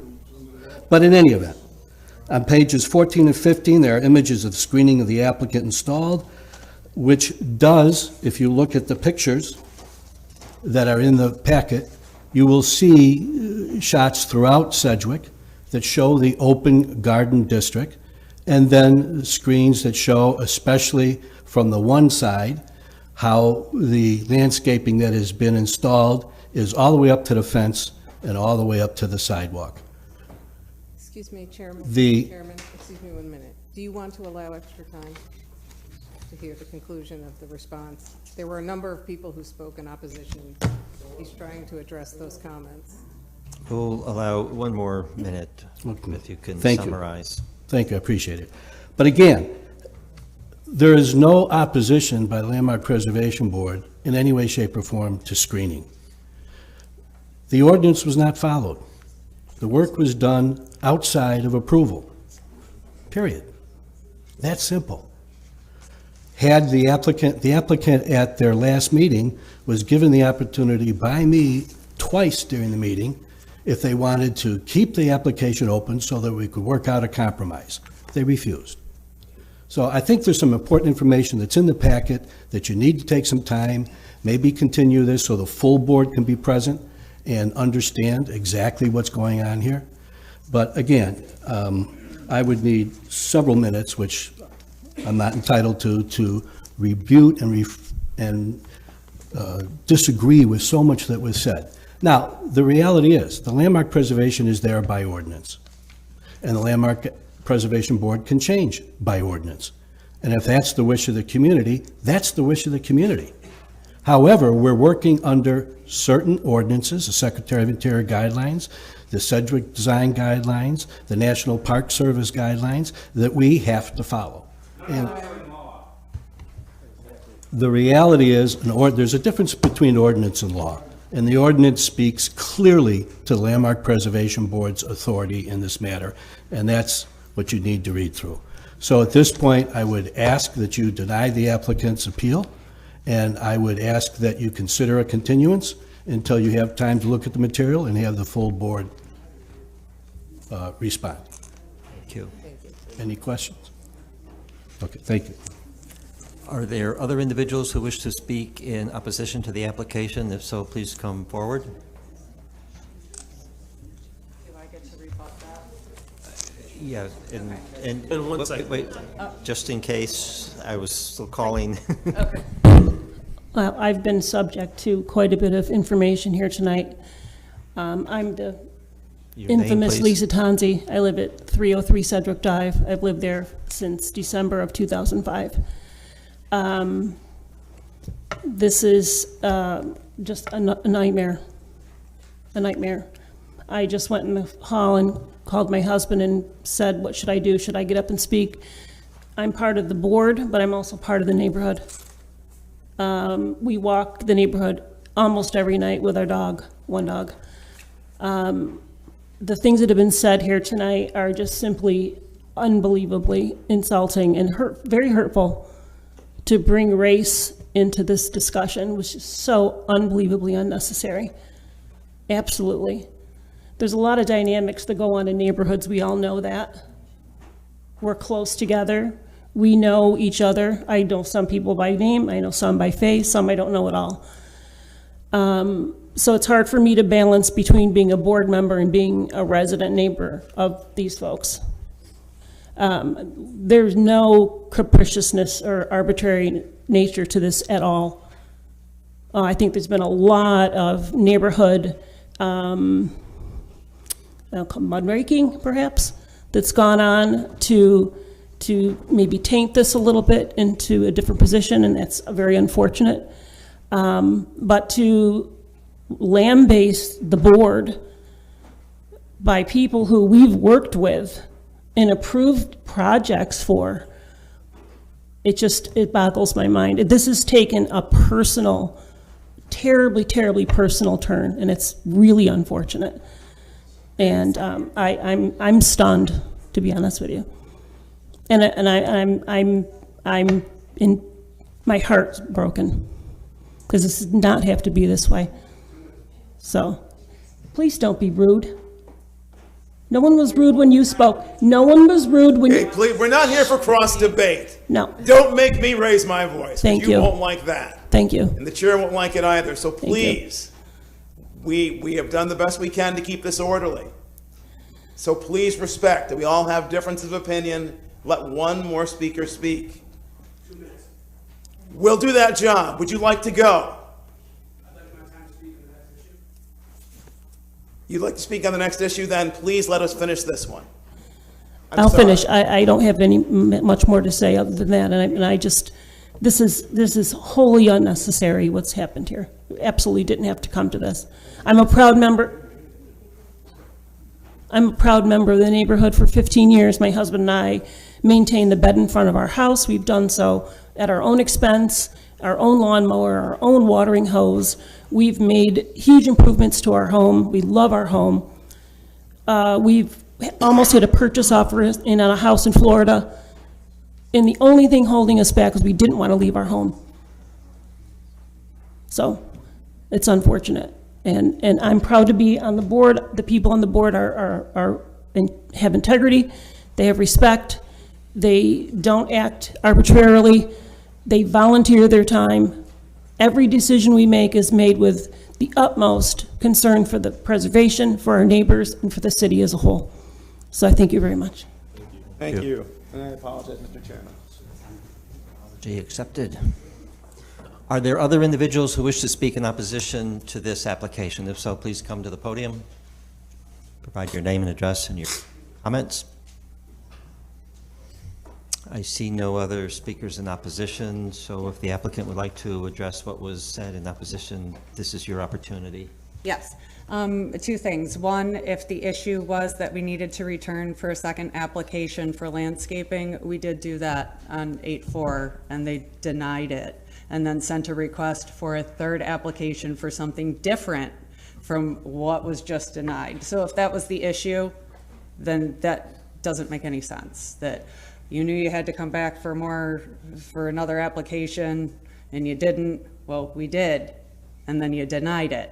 So The problem that the math doesn't work. Additionally, I noticed I didn't get a copy of the paperwork that they gave you about our case. I don't have any of that. But I did notice that the only picture you seem to have as far as the site plan was a close-up of the pool itself, which was the second site plan that was requested. There was another one that is in here. Which was what was submitted. This one right here shows evergreen plantings on the site plan in addition to this here. This was my original application from 317. Adding pool and privacy landscaping. There will be additional privacy plantings along the fence on the back side of the property, which, as I discussed earlier, the front side of my property is here. That's my front door. The pool's on the back side of the property. Additional privacy plantings along the fence on the back side of the property. It was applied for. It was absolutely applied for the first time around. Whether they didn't ask enough questions to get enough clarity on it in the meeting or not, I don't know, but I can honestly tell you, I even sent an email to the mayor to this effect that I thought we were all set and it was good to go. So to say that, oh, they didn't follow procedure, so no, you're hazing me. We conceded. My husband came and he went to another meeting. And you denied it, right? Not you guys, those guys. But now they're asking for these, an application for these. Why wouldn't you have asked for that when you asked for the ones for the arborvitaes and the berm? Do you see what I'm saying here? The math doesn't work. It doesn't make any sense. So that's all. That was it. Thank you. I appreciate you listening to all of my Thank you. friends. We've heard a lot of input tonight on this appeal, on both sides actually, but a lot of information. I think, unless I hear differently from my colleagues, we are in a position to close the public hearing. If there happens to be a motion for action on the appeal before us, we can entertain that. If not, I would recommend that the commission, including myself, begin to review a lot of the information that was presented this evening. We've had a lot of photographic information, other comments and insights into this appeal. It's been voluminous, I must say. Helpful, but voluminous. But if there's a motion for action on the appeal tonight, we are certainly in a position to consider that. I would put at the front of this issue saying to understand that basically there's been a lot discussed today. This is a very layered issue, and I think we should review the information presented to us today before making a motion. So close the hearing, but hold the action for our next meeting. Correct. Information to digest. Yes. Considering there are many opinions, facts to consider before making a decision.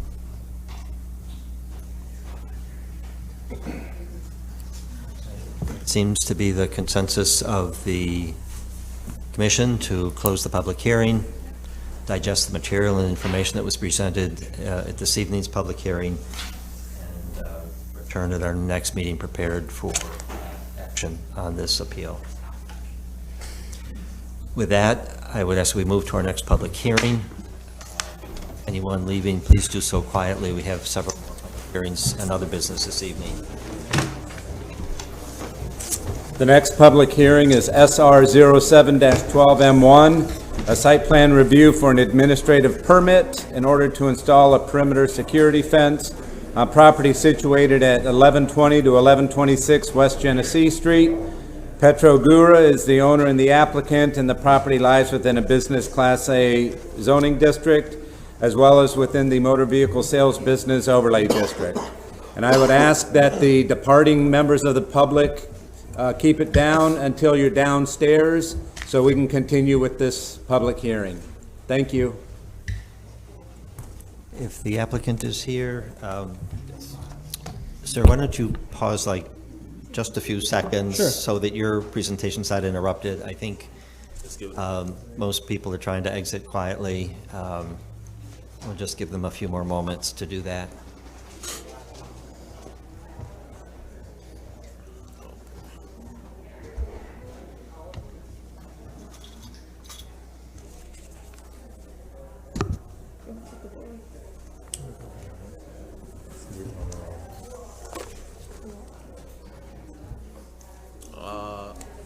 Can we close that door? We can't close it because it's an open meeting, but I will try to mark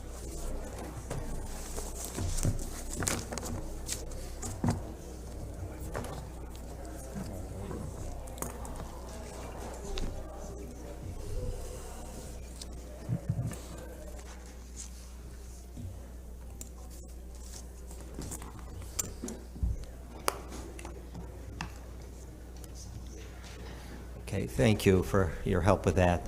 Thank you. I think the conditions are a little better for you to proceed now, Yeah. and we can hear you, and you can hear us. So if you would, please proceed. Name's Dan Gura, 1124 West Genesee Street.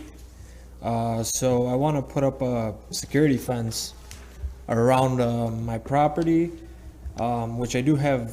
They're not my fences. My neighbors have a fence, and my other neighbors have a fence. And as far as I know, the properties that are on either side are commercial properties, just like mine. In the back of my property, I have residential, which I think is the zoning committee. I talked to them, and they said they have to put up a wooden fence on the commercial. Not the commercial. The residential areas, which no problem there. Only thing is, so I want to put up a chain link fence that's 6 feet tall in front of my property, but I brought it back 25 feet from West Genesee Street, and I was contacted by Jeff. He said that they wanted like a 4-foot fence and maybe not even chain link. Problem is that my property, I have a used car lot, right? And I had stuff vandalized there multiple times. I had stuff stolen off of cars, windows broken. I had about 10 batteries that were, like, the car was broken in and they cut off the batteries in the cars. So 4-foot fence in the front of the property wouldn't help me at all, you know? You could just hop right over it. And I have lights. I have automated timers. I have cameras. Even the lights, like on. I think Jeff told me that the building, my first building, that's the office in front of the property. He said maybe the fence behind it or like adjacent, like right next to it. But there's lights on that building that were not, like, people came up and they hit the lights to break them and everything, because they have access to it. If I put up a fence, same thing as behind it, if I like pull it back farther from West Genesee Street, then, you know, defeats the purpose, because it's still office, you know. And my cars, as far as for the sale part, during the day, I will bring them out, you know, to that front. So like there would be a nice view there, you know, everything's cleaning up the property and everything. Just as far as like nighttime, I bring them in, close the gates, you know, everything's safe and sound, and no problems there. So pretty much just want to get a fence up, put up some more security. I did call the cops before, like to when robberies happen and vandalism. They come, they pretty much just, you know, shake their heads and say, not much we can do. Show them videotape, they're like, do you know these people? I don't know them. They're like, not much we can do. And even if, pretty much they said, even if we catch them, it's like, not much we can do. So I'm kind of in a loop here. The fence would be, you know, a big role in it. And as far as anything, there was a fence when I acquired the property. It was a wood fence. It was kind of diagonal. I wanted just straight from property to property. That's in the rear of the property. When I acquired the property, the fence was really old. It was rotten, so it just fell apart. We cleaned everything up there. But as of right now, even like when I'm there working, I just have people, you know, walking through my property like it's nothing. like, because they don't want to go on the sidewalk around, they'll just cut through and everything, you know, and I have, you know, I can't be like running around after everybody, you know, once they like walk by, scratch a car, you know, it's a big inconvenience. And that's the least of the problem. The problem is the vandalism, you know, and my like rims on the cars are getting stolen and everything, you know. It's very costing. And that's pretty much it. That's all I got. Thank you. Are there questions for the commission members for the applicant? Let me begin with a note that on applications like this, or most all applications, we share the material with the different city departments and ask for comment and review based on their expertise in specific areas of their domain. The transportation planner in this instance did have several comments on this application in terms of material for the fence and placement and maybe even height for this fence. Have you seen those comments? Are you aware of those? Yes. As far as the back fence and the like the little part of the side for the residential, he said everything was good there. Just wooden fence. Like what the zoning told me, that it would have to be a wooden fence, so it's like, you know, they can't see through it, not a chain link. So I know that. And then they just did say that they want like a 4-foot in the front, but 4 foot it's literally not going to do anything as far as, you know, protecting the property from people getting in there. 6-foot fence, you know, it's conventional, and the property is commercial and facing towards West Genesee Street. I'm not bringing up the fence. I don't want to bring it up to like the sidewalk. It's pushed back 25 feet, pretty much right in front of the office. So yes, I did hear what they had to say, you know, about, you know, and that's, I think that was their biggest thing, was they didn't want a fence in front of West Genesee Street, but it is pushed back. It's pushed back 25 feet. I think I maybe like 5 more feet, I could push it back even more, like 5 more feet. But just so it has my office and then my essential lot where the cars are standing and the garage is all under the like fenced area. Okay, well, thanks for reflecting on those comments. There were a couple of others that also had to deal with plantings and use of asphalt as sort of a ground cover in the right of way. But let me pause there and see if my colleagues have additional questions for your application. Is there any? This might be for Chris. And second look for transportation.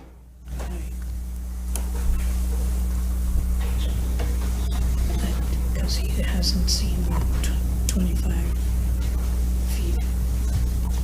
Setback, yeah. Okay. Rebecca was commenting that the 25 feet setback may not have been reviewed, or the transportation planner has not seen that change. Okay.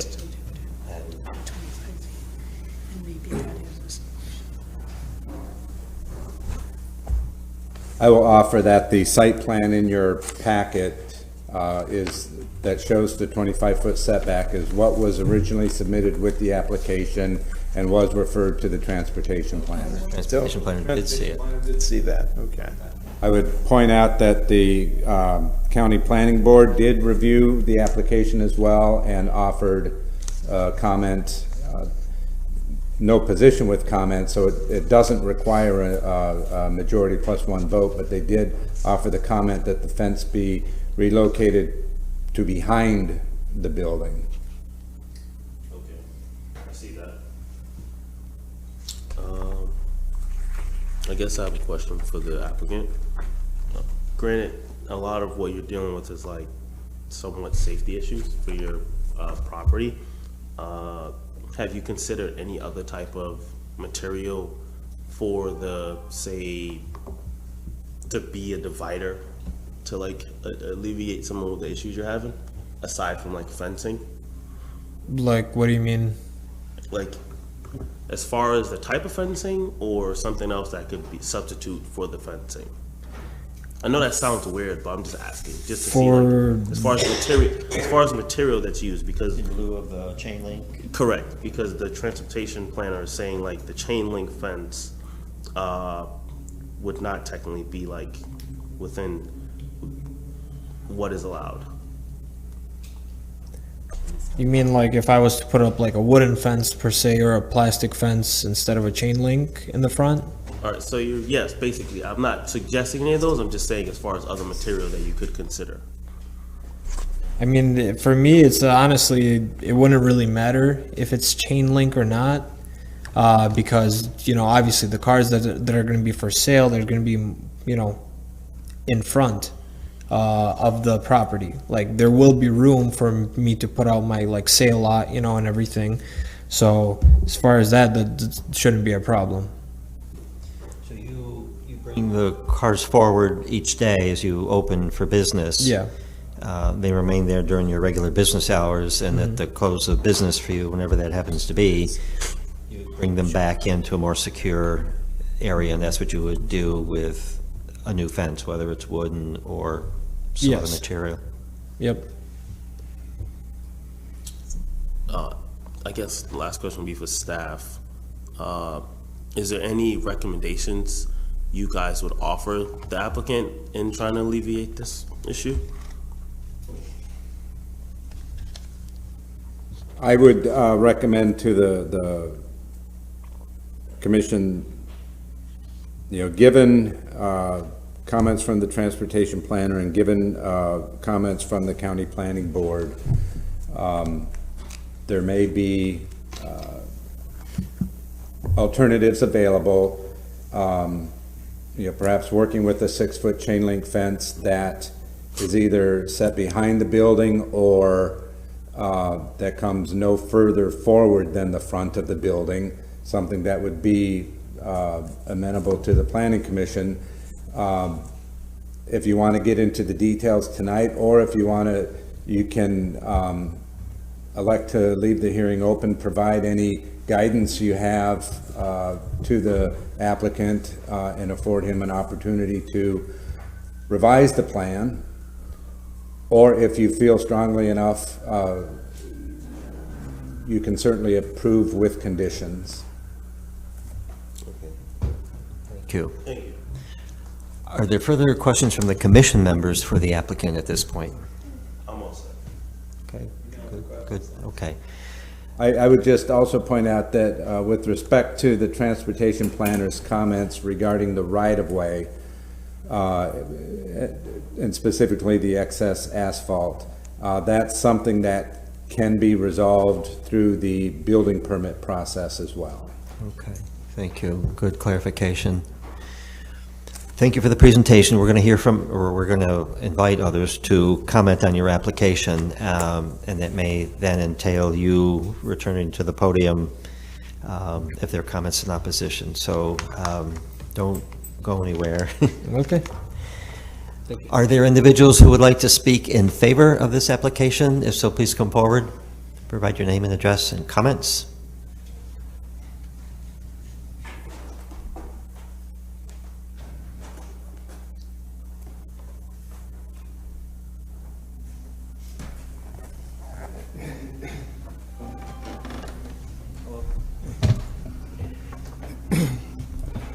My name is Carl Logan. I'm this gentleman's neighbor. I own 1106, 1110, and 1114 West Genesee Street. I went through a similar process with fencing, and so I own the whole corner of Liberty and West Genesee Street. I have a whole acre there, and this gentleman's my neighbor. And I want to be a friendly neighbor. I'm in favor of the project because we live in a high crime area. I've been broken into many times, and I applied for a 6-foot fence on Liberty Street and ended up with a 4-foot fence. I understand his position. If he wants a 6-foot fence, I know he's willing to do a setback. Maybe it should be setback and it should be chain link only because of the aesthetics of the street. Nobody else has a fence on the frontage of their property. So I think I understand his problem because he has the same similar problem. One of my recommendations, and this is purely friendly, that a lot of the foliage is overgrown, and it would be better if it was cleaned up because it's a place where these so-called criminals could hide. So I would hope you take that into consideration. And 30 seconds. I'm sorry? 30 seconds. Okay. All right, I just wanted to share that with everybody. Thank you very much. Thank you. Thank you for doing so. Are there other individuals who would like to speak in favor of this application? If so, please come forward. Is there anyone who would like to speak in opposition to the application? Please come forward.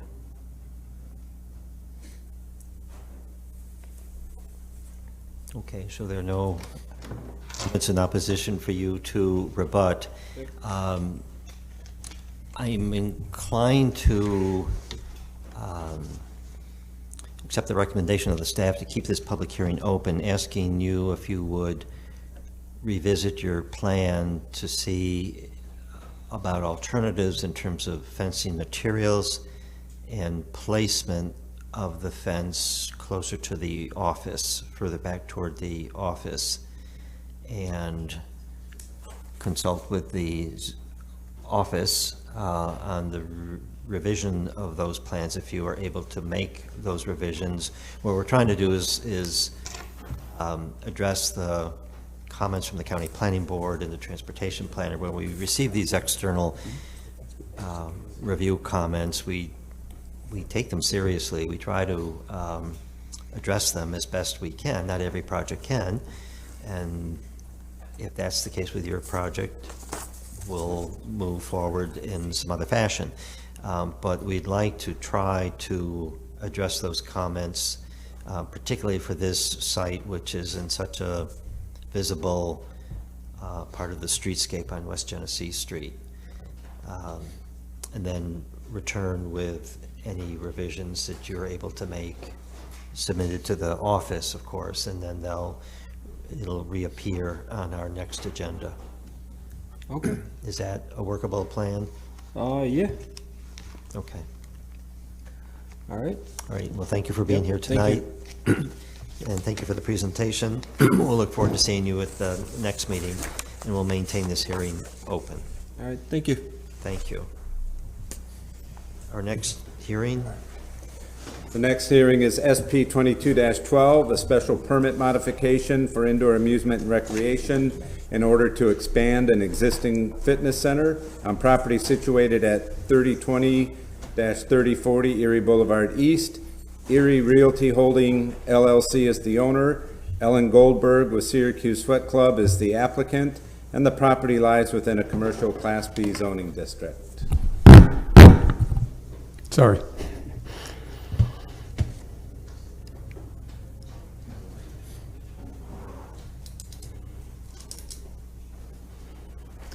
We're all set. Ready? Okay. Good evening. Good evening. I'm Bob Seigert with Shop for Architects, 1111 James Street, Syracuse.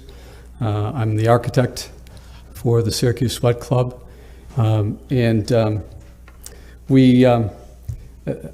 read through the comments that Jeff got for us from the city and from himself, and I put together a letter that I finished today that I believe Jeff has distributed to you with my responses. Oh. That's one piece of paper we don't have tonight. Okay. Thank you.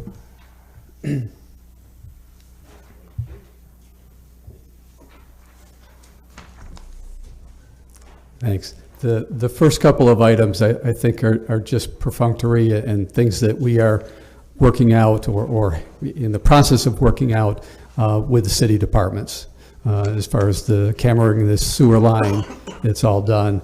Working with Mirza Malcook, and as far as the fire department, I think we've responded to that. What I do want to respond to, because I know we've been here a long time and it's been a rough night, two things: signage and encroachment. First of all, signage, we're allowed in a commercial district to have 2 signs per street that we front on. We front on 2 streets, Erie Boulevard and Hudson Drive. On Erie Boulevard, we're asking for 1 sign there. It's well below the requirements or what is allowable for the area, and so I don't think there's any issue with that. On Hudson Drive, there is already 3 signs, if you want to consider it that way. It's 3 signs on a single awning at the entrance. Looking at the square footage of it, it's 10% of what's allowed.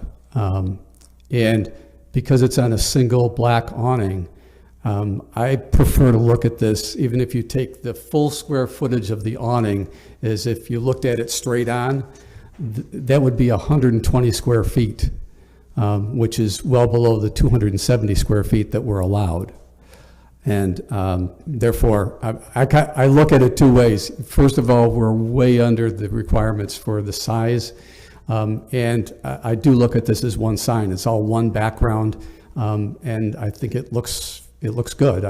If you've got the elevations there, I brought a copy with me if you don't, but I think it's a fairly elegant way to sign the entrance.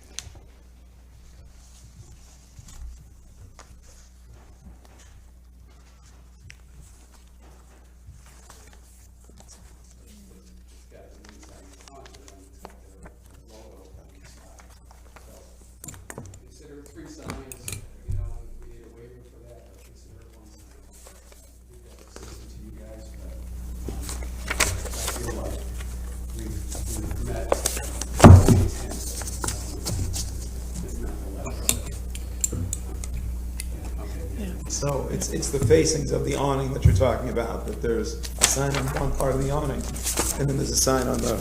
Exactly, it's on the 2 sides. The logo is on, the east side and the west side, and the south side is the main sign that says Awnings are tricky. They are. And I'm sorry, if you know, how long has those signs been in existence? The original sign was put there when the business opened in 2012. Then it said Syracuse CrossFit. It changed sometime, it was after 2016 they expanded. The sign was the same, but then 2020 was then when they actually changed the sign. But if you look at the old CrossFit sign, it's almost exactly the same. It said Syracuse CrossFit on the front, and had their logos on the sides. So that's there's been signage like this there since 2012. Just one thing to state. Yep. There can be times where a sign is implemented and was not properly approved. Just keep that in mind. Right. So. Permit for the original awning with signage. What did you say? It was permanent. The original awning with the name was permanent. I'm sorry, could you please come up to the podium and introduce yourself?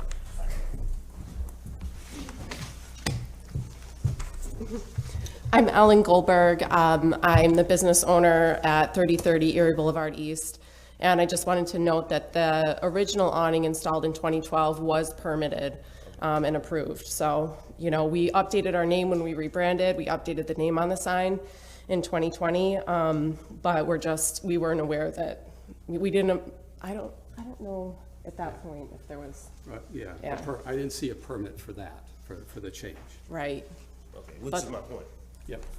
Right, but the original signage in its current format was approved. I mean, the name on the front, the logo on two sides.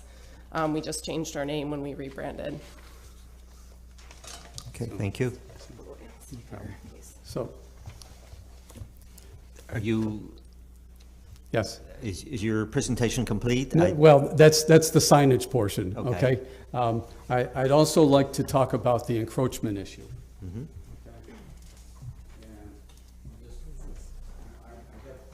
Copies of these to put up.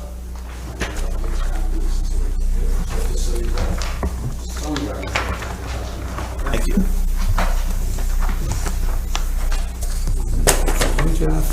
So staff has not seen this proposal yet? They have not. Okay. So the last item on my letter, which I forwarded to Jeff at 4 o'clock this afternoon, talked about encroachment and the fact that I was not able to get hold of Neil Burke for the past week and a half. He called me at 4:30 today. Okay, so we had a good chat, okay, and I have a pretty good idea what he wants based on that. And so what you've got here,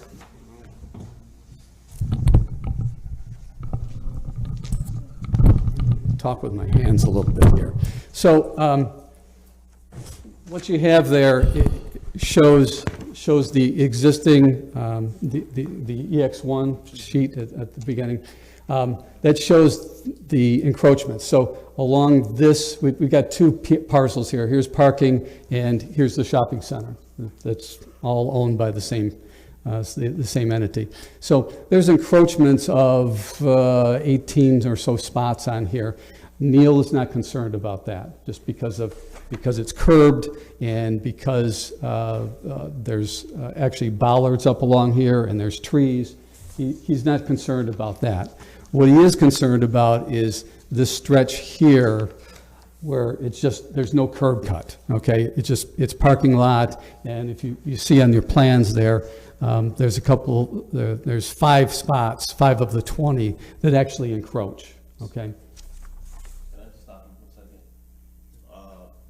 I appreciate this, but in my opinion, you can't speak for Neil.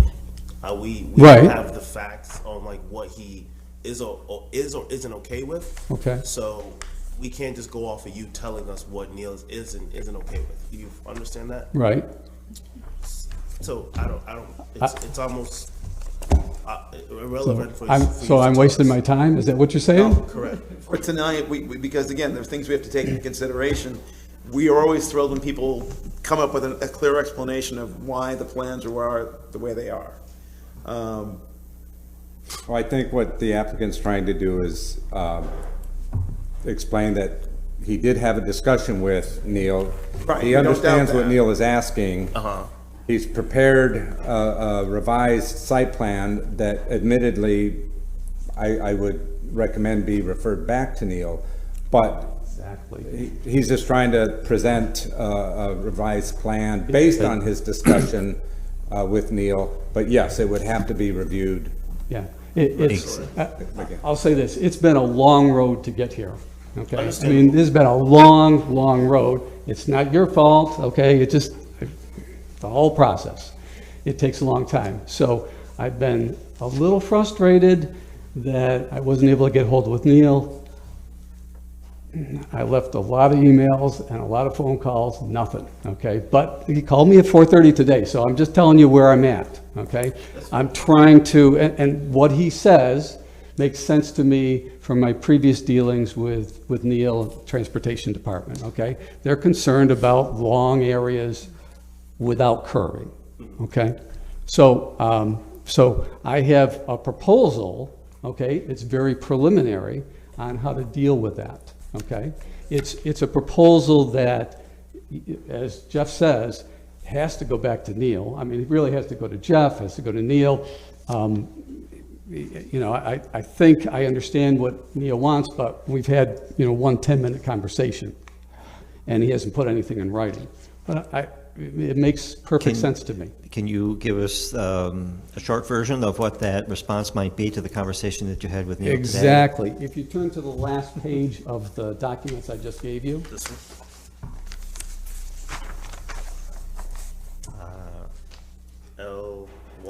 L1.3.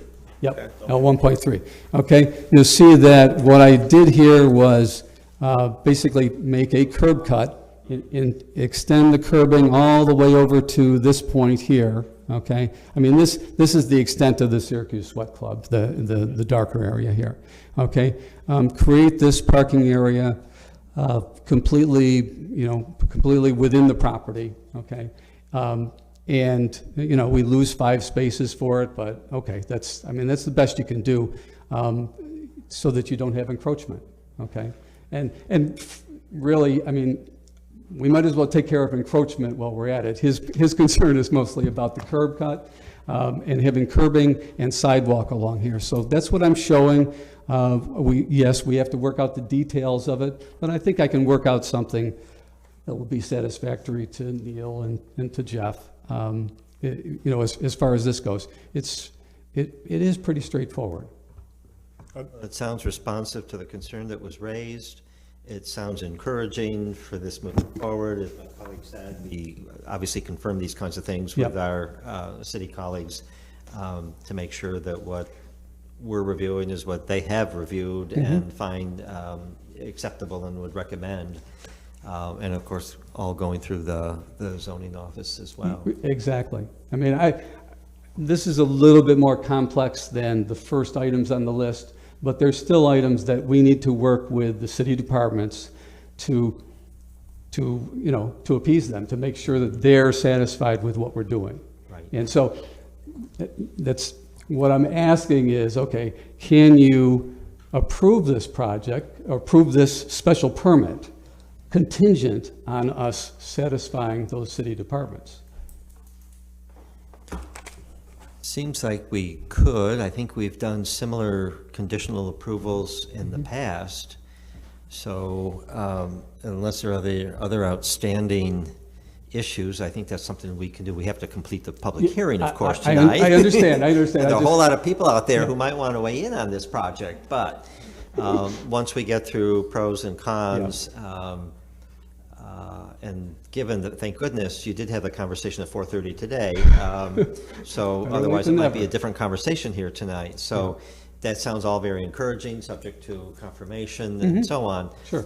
But I think we can do that. Okay. Okay. Just consider it. I appreciate that.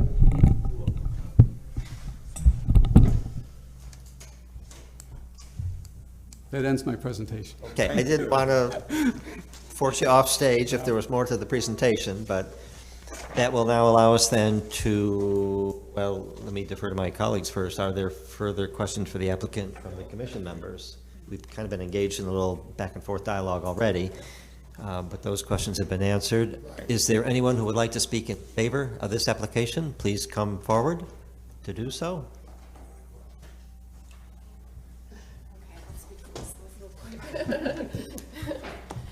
I just want to say thank you, and as Bob said, it's been a long process to get here. We started planning for this 5 years ago, and there's been a lot of unforeseen circumstances that have prolonged the process. The pandemic being the biggest one that absolutely decimated our business, but we have clawed back, and we are in a position to move forward and do, you know, make our dreams come true, basically. The special permit was unforeseen, and it's been a little bit grueling to get through all the steps and jump through all the hoops. So we just appreciate in advance anything you can do to help us avoid extending it yet another month now that we're 61 months into the process. So thank you, everybody. Thank you. Any other individuals who wish to speak in favor of this application? Please come forward.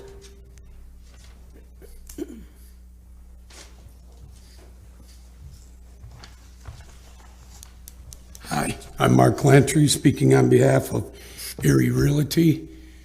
live in Plymouth Ave on Mattydale, New York. I've been maintaining this property for over 15 years. I've watched Ellen grow since 2012 with 3,800 square feet. In 2016, another 1,800 square feet added, and now we're proposing for another 2,800 square feet to give us a total of like 7,400 square feet.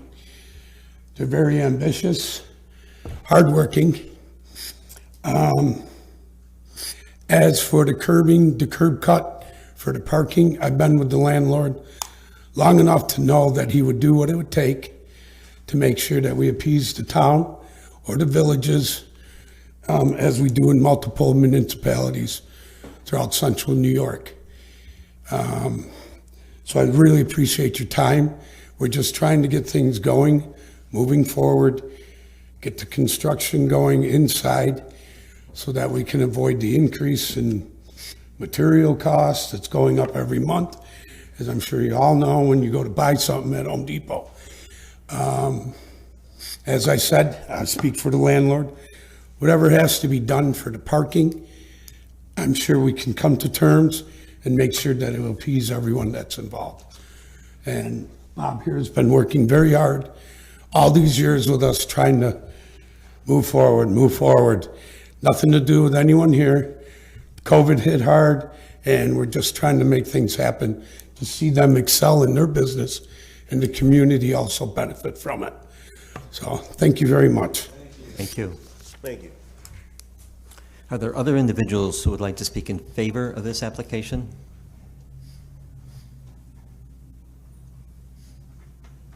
If not, are there any individuals who want to speak in opposition to the application? If so, please come forward.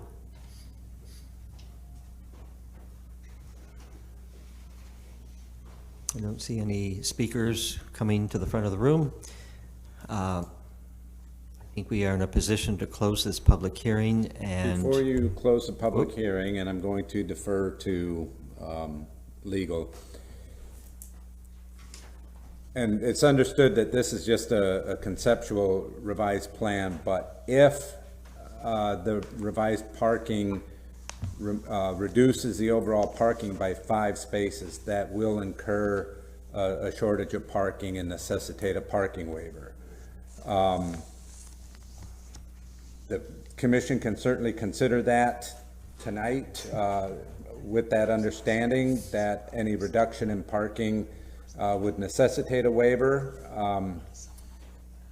I don't know if we can close the hearing if there's going to be another deviation from the zoning ordinance, or if the planning commission, if you want to go ahead and grant, if you're inclined to approve the application, in light of what's presented tonight, I would ask that you consider a parking waiver as well with any motion to approve.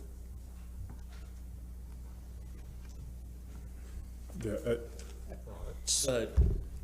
you can, I mean, you can, you know, because this is a mitigatory action, you know, prompted by our transportation planner. I mean, that kind of justifies, you know, the waiver in and of itself. Jeff and I discussed parking for this site at quite a lot of length, and you know, we're pretty comfortable with the number of spaces that were there. I don't think 5 is going to make or break it, but and Neil obviously, you know, he's a transportation guy that has to deal with it. So, you know, I think that what they presented, you know, shows a good plan, a good step forward, and it seems like Neil has it under control. So that's just all the things you have to kind of consider, you know, that justifies the waiver in itself. Yeah. Just going to ask about the justification of the waiver, but with the impetus coming from the transportation planner to address the other issue, it's kind of a balancing act. Right. Which yes. And I think, you know, Mark could speak to this, but because he's been there for 17 years now, I don't think we've ever seen that parking lot more than 1/3 full. Yeah. I mean, I understand that, you know, by the zoning ordinance, you need all those spots, but with the businesses that are in the shopping center, it just never gets full. So the only thing I just wanted to finish with is, so that justifies, you know, either justifies or doesn't justify in your minds the waiver. But what you need to consider, because it is a special permit, does it substantially affect the way that this integrates into the neighborhood, which I think the use clearly is established. So it's just a matter of in your minds, does this substantially interfere with how this project interacts with the neighborhood? I think it probably does in a positive sense since they're putting a sidewalk in, but that's just my opinion. But that's just the other thing kind of in your final decision. You have to, you guys are just approving a special permit. This whole parking scheme, you can condition it to have it worked out with Neil and kind of trust him to do his job or not. In other words, is it a substantive change to the project? And it's a significant change, but it's one that was brought about by our own planner. So does that make sense? Mm-hmm. It's late. It does. And I've been going for 12 hours, so I don't know if I'm making any sense at all right now. What do you think? Okay. So I think we're comfortable moving forward then. I would be. I am. All right. So first, we'll close the public hearing. Done. Now, we are in a position to entertain a motion on this, considering the applicant's request for conditional approval, allowing the applicant to make further modifications on the project directly in response to the concerns raised by the city's transportation planner, which will, we think, result in a reduction of 5 parking spaces, therefore triggering a need for a waiver of 5 parking spaces in the application for this project to proceed. I think those were all the moving parts that are now part of this revised, albeit informally revised, application to be followed up eventually with a formal substantive revised plan that meets the approval of the transportation planner. So laying out those considerations for this application and knowing the applicant's desire to bring a 5-year process to closure sooner rather than later, is there a motion to move us forward on this project with those considerations in mind? Motion to approve with the understanding that it's a condition approval until further notice. Also granting the waiver. State on record earlier, earlier, just want you to understand that what I was saying to you was basically everything you present is what we have to take in consideration. So I just want you to understand that I wouldn't want to go forward for me, myself personally, just off of what you told us Neil said, if that's understanding. All right? With a negative declaration. Absolutely. Thank you. So I'm sorry, that would be with the sign waiver in addition to a parking waiver? Correct. Thank you, Jeff. Conditioned on approval by transportation with confirmation to the zoning administrator. Yes. Okay. Does that represent our view? We have a second. Is there discussion on this multifaceted? We didn't have a second yet. Yes, Rebecca said. Rebecca did. My apologies. Only I could hear because I'm sitting next to her. That's all that matters. Further discussion on the motion before us? If there's no discussion, then all in favor, please say aye. Aye. Aye. Those opposed say nay. Any abstentions? So that project that my colleague just articulated has been conditionally approved, as we discussed tonight. Thank you very much.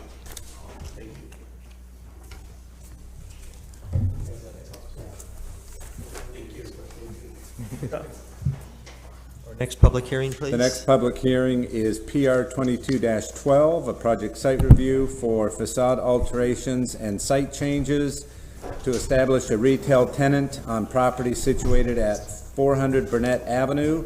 Tom Hornstein is, with Cash LLC is the owner and the applicant, and the property lies within an industrial Class A zoning district. Good evening. Good evening. Steen Steen. instead My of Stein. apologies. I used to yell that out in grade school the first day of class every year. The teacher would give it the other way. I'm pretty sure the Landmark Preservation Board kind of likes our project, so I went through the other part, hour and a half. So I live at 5989 Bay Hill Circle, Janesville, New York. And my son and I bought the former train station at 448 Burnett about a year and a half ago. And nobody's really impressed until I tell them we own the statues on 690. We are presently putting Halloween costumes on them for this year. What kind of costumes? Are they going to be commission members, planning commission members? Well, we got a pirate, we got a witch, a couple other things. But, you know, they just seem to resonate with the whole community. We now have free train station tours 7 days a week. And we take people around to see not only the statues, but the former maintenance barn and other things that they seem to be interested in. So one of the repurposes of the building on the corner of Burnett and Catherine Street is a 3-level building. The second and third floor have not been used since the building was decommissioned 1962. So someone came to me and said, maybe we could put some storage in there, some antiques, some, you know, internet sales. So we're here to hopefully get a read on the parking variance we need in order to use that building. And hopefully we're just worried about that part of the building. The rest of the building's zoned industrial A and it's still being used as it's been used for the last, I don't know, 60 years, 40 plus 22. Mr. Manning here has a site plan for everybody to look at. I think it's a little ambitious to get site plan approval, but we would like to get a read on the parking variance before we go too far ahead. Members of the Planning Commission, my name is Daniel Manning. The name of my firm is Daniel Manning Architect, PLLC. I'm located at 225 Wilkinson Street in Syracuse, New York. It's also a funny coincidence, but I spoke to your DPW transportation planner at 5 o'clock today. So he had a busy. He had a busy phone afternoon. So when I did talk to Neil, Neil's biggest concern was the fact that the building, which is located on the southeast corner of Catherine and Burnett, bordered on the north side by 690, has a continuous pedestrian walking sidewalk and curbing throughout the entire length of the 700-foot street frontage. His concern is that there currently is no curbing because the center portion of the building is one-story garage bays, which are currently leased for storage. And vehicular access is part of that lease. So I talked to Mr. Burke about a solution that possibly, in lieu of just a 6-inch standard curbing that meets the City of Syracuse parking requirements, that we could use a mountable curb, which has a chamfered edge, which would allow vehicles to pull up on that and thus maintain a somewhat level sidewalk, but not provide a series of continuous curb cuts. This entire parcel is over 700 feet long. And we tried numerous ways to get parking off-site. The most parking that we're able to get, given the tight confines of the depth of the building and the length of the building, is 13 off-site parking spaces. Now, even if we didn't count the spaces that could be on the street in front of the one-story garage storage base, there's an additional 10 parking spaces that could be provided. There is no other off-street parking within 500 feet that could be attained. So the purpose of this meeting is to acquire a parking waiver for the balance of those spaces, which was deemed to be 30 spaces. So in lieu of 30 spaces, we're able to create 13 off-site spaces. Is it 13 or not? 13. Is it? Yep. Well, I would ask for clarification. You're talking about 13 off-site within the city right-of-way, but you're still proposing, are you proposing any parking on-site that was originally proposed on sheet A0? Yes, A0, there's the 9 spaces between the 3-story section, 2.5-story section, and the 1-story parking bays. We were able to fit 9 cars in there. Right, so the and then 4 additional cars on the far east side. And those are the only spaces that are level. As soon as you go past these parking spaces, you got the steep embankment of 690. All right, so the applicant's still proposing 9 off-street parking spaces, and it appears that you are offering the on-street parking within the city right-of-way as justification for the waiver. Parking waiver. Is that correct? That's correct. So 13 off-site parking spaces, not 9. And the on-street parking will be facilitated with a curb and sidewalk? Yes. To a mountable curb. Mountable curb. Yeah, no, there wouldn't be any parking spaces in front of the mountable curb area. Only beyond that. The mountable curb area would only be in the section of the 1-story garage base. This is the portion that Mr. Hornstein referred to for the antique store, and this is currently vacant. It's a 2.5. So it'd be further east. Further east. Okay. And once you get past this, there's the chimney, and then you have the steep embankment of 690 and the property narrows.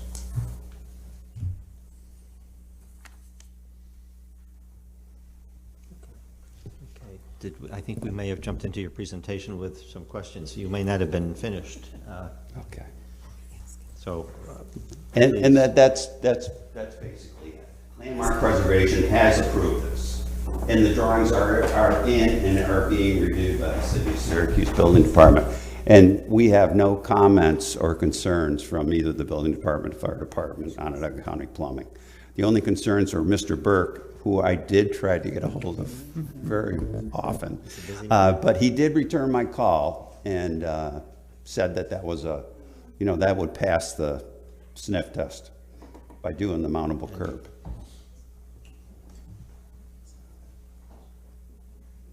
So we're prepared to modify these drawings to indicate in dimension where the mountable curb would be going.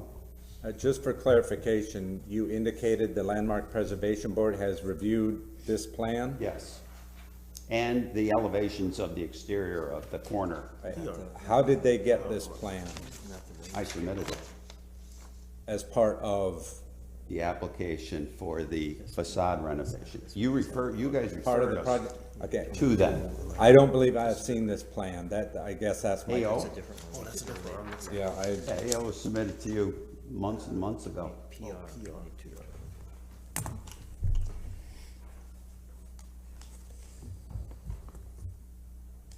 And you referred us to Landmark Preservation. Yes. Before we were able to speak to the Planning Commission.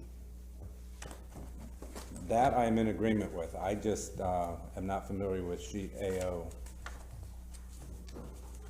AO is dated from May.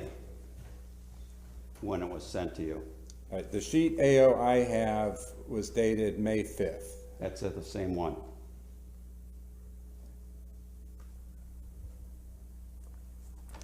All right, so you're not making any revisions to sheet AO?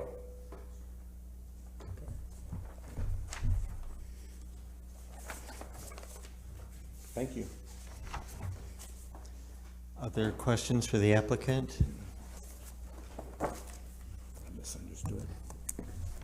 So Neil Burke, your transportation planner, did say, tell the planning commission that you spoke to me and that, you know, your comment was favorably reviewed by him. My recommendation. And we will confirm all this. I know, I'm just saying that's what happened. It's our world. We gotta talk to Neil. Yeah. I asked him if he was gonna be here and he said, no, I would be unable to be attending. Okay. So, but, I mean, again, the last gentleman from Schoffer, you know, you were able to, you know, provide a conditional approval based on satisfying all the city's departments. I'm happy to do the same thing.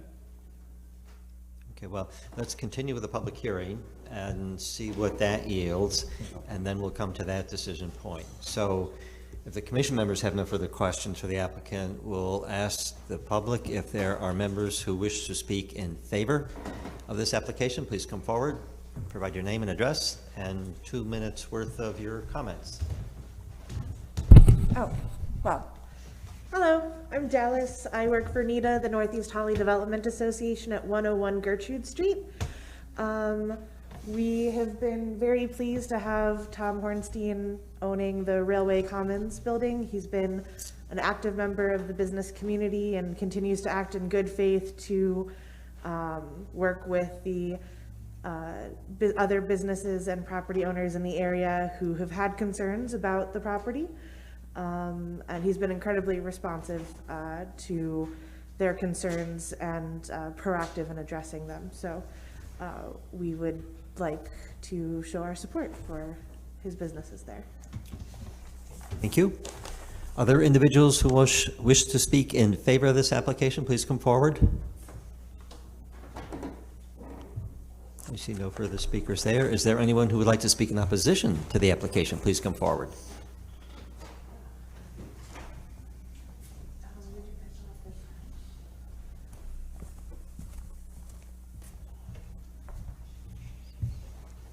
My name is James Leone. I live at 208 Peck Ave in the city. I am also the owner of the 443 Social Club and Lounge on Burnett Avenue, directly across the street from this property.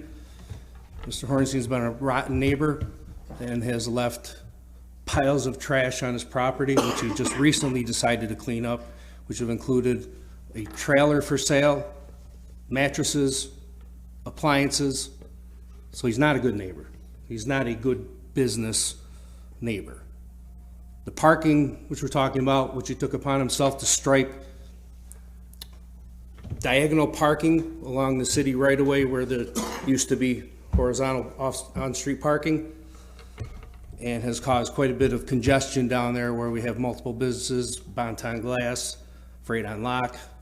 We're all kind of suffering the congestion that's going on down there by the way he's decided to do the parking out there. And not in favor of anything that this guy does over there because he's not following all the rules. He's doing entertainment up on the 3rd floor, which I believe probably does not have an entertainment license. $5 open mic charges that I see is coming up in Halloween. So all the hoops that I had to jump through to get my business up and running across the street, he just seems to kind of does what he wants to do down there. So I'd make sure that we really know what this guy's up to over there. Thank you. Other individuals who wish to speak in opposition to the application? My name is Michael Leone. I own 443 Burnett Ave, right across the street from the smokestack. Tom Hornstein is not using the train station for storage. He uses it for an illegal garage that runs hot rods. Happens to run hot rods up until a time where I made it explicitly unacceptable to be running their engines past midnight at a decibel level that's beyond the allowable limit. That's recently set forth by Governor Hochul. I've expressed to Tom on numerous occasions how much I disapprove of his actions in our neighborhood. which again, as my brother has reiterated, as pointed out, and I will reiterate, has not been neighborly at all. The signage that is on his antique building was put up without any consideration for codes whatsoever. The trash that's been associated with his tenants is unacceptable. He's not a good neighbor. He's not at all. Tom Hornstein is a classic bully. He does what he wants to do and then asks for favor afterwards. And this is not the way that I think that anybody in a neighborhood should act with their neighborhoods. I put a lot of money in my building. Sweat equity, I've done all the work myself. I love where I live and I love my neighborhood. He thinks he can come in and just do whatever he wants. With the parking, creates havoc all over the street. He parks in the opposite direction of traffic. The congestion at the corner of Catherine and Burnett is atrocious at times. There's been times where guys coming out of the garages have almost caused accidents. I've almost hit cars numerous times. I'm all for development. He fixed the building up. He put a new roof on there. He's done some good things. The statue, everyone talks about the statue, is wonderful. 30 But on the seconds. Burnett side, thank you, on the Burnett side of the street though, it's a circus. And it's unacceptable. And I hope that you guys will continue to put pressure on him to make sure he should be doing what he needs to be doing to be a good neighbor. I've made my complaints loud and clear in the past. Thank you. Thank you. Other individuals who wish to speak in opposition to the application, please come forward. Doesn't appear as though we have any additional speakers, but the applicant has the opportunity to respond to what was said in opposition.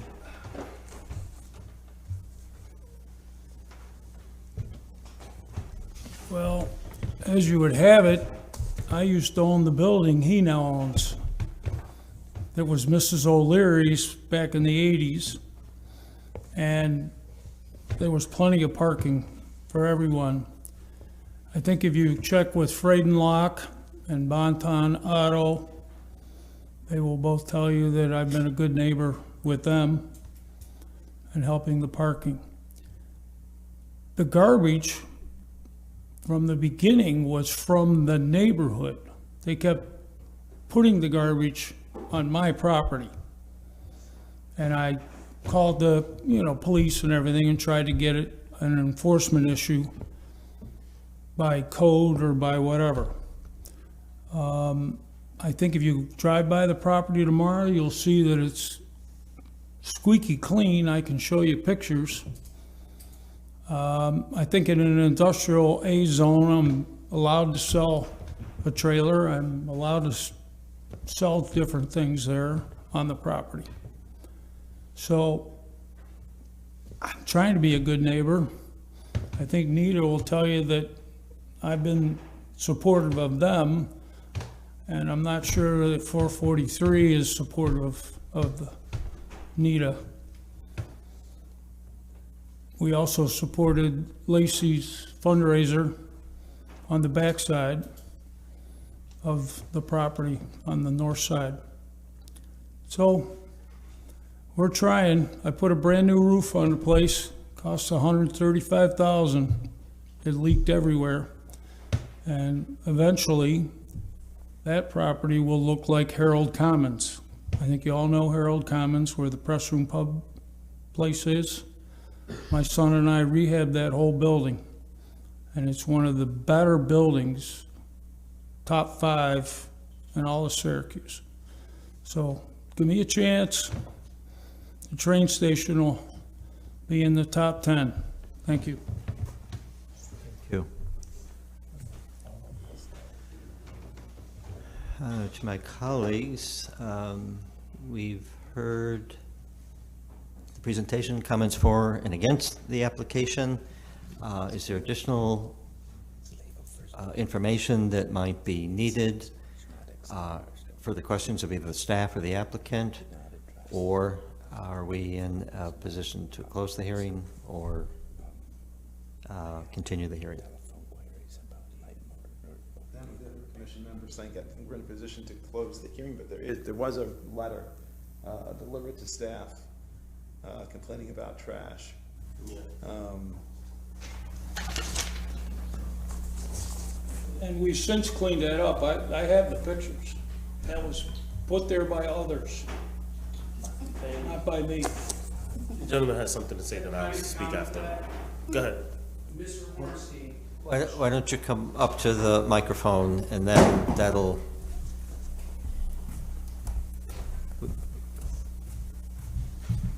Briefly, of course. Yes.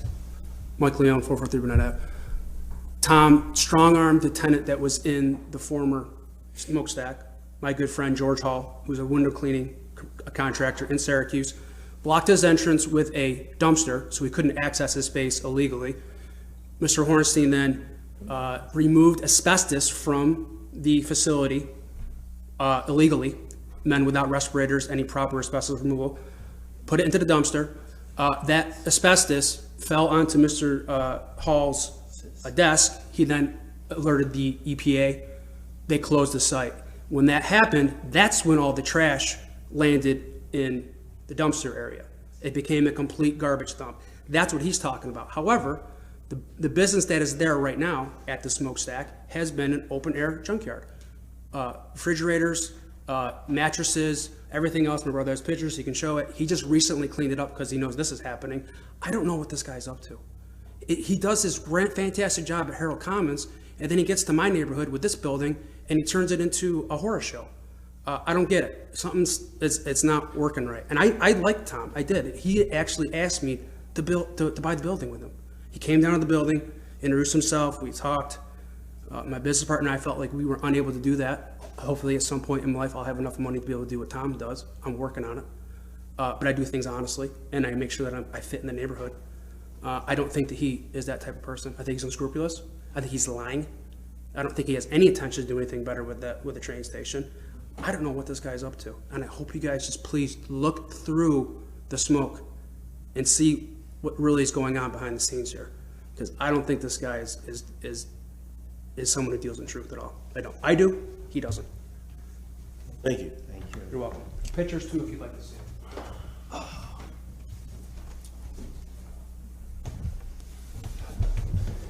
Mr. Hall did not pay rent for 17 months during COVID, the person he's talking about.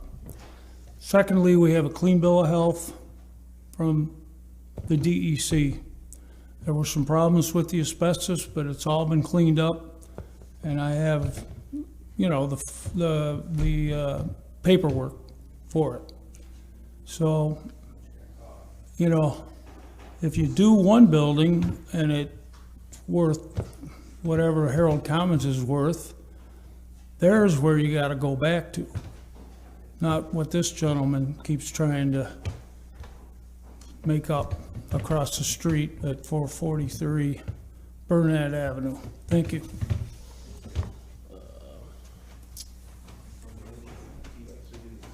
Yeah, stay open. Yeah. Consensus is that we will maintain this hearing open, review the material that was submitted this evening, and continue it at the October 31st meeting. The hearing remains open. Thank you all who spoke. Our next public hearing, please. Before I announce the next public hearing, I would like to just point out to the Planning Commission that we will have to be out of the room by 10 o'clock. AM or PM? The next public hearing is R22-44, a re-subdivision to realign two properties situated at 213 Teal Avenue, 956 Canal Street, and portions of previously abandoned city rights-of-way into two new lots. Tom Raleigh with Raleigh Associates LLC is the owner and the applicant, and the properties lie within an industrial Class A zoning district. Good evening. I'd really like to help you get out of here by 10.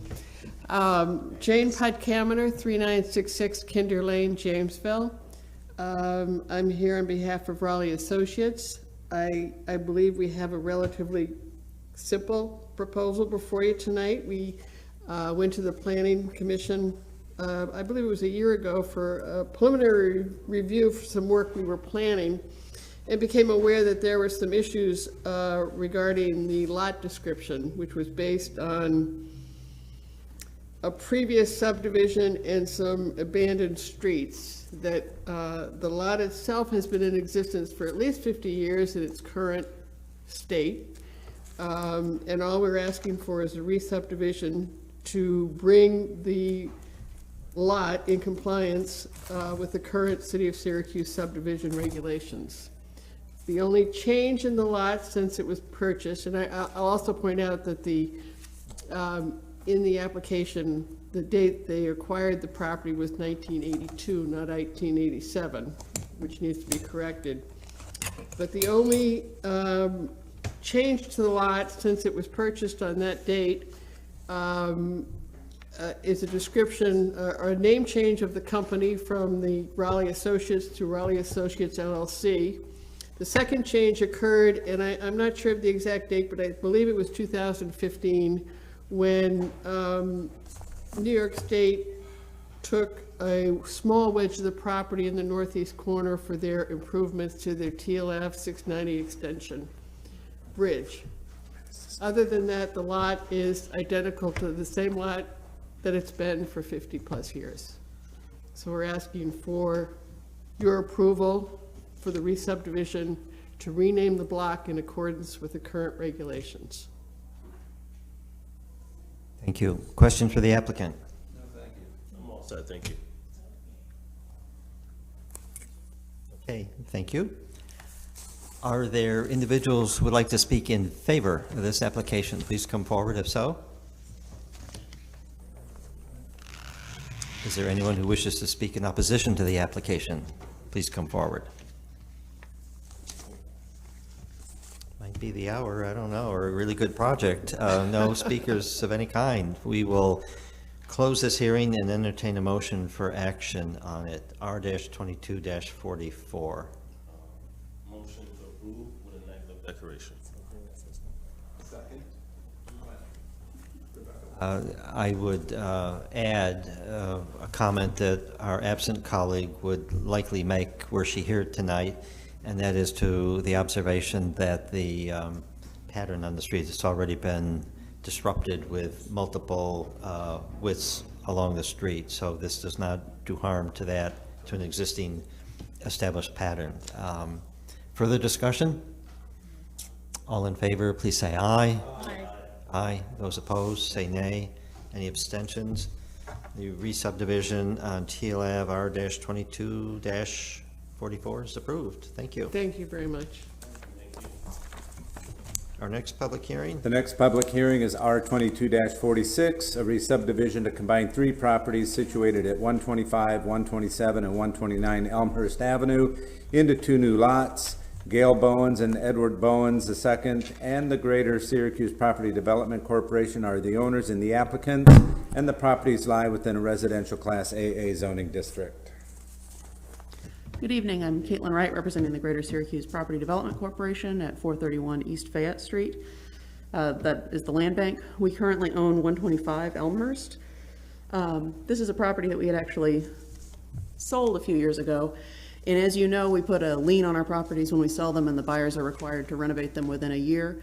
This buyer didn't do anything, so we initiated action to foreclose. It took a while, but we did get the house back.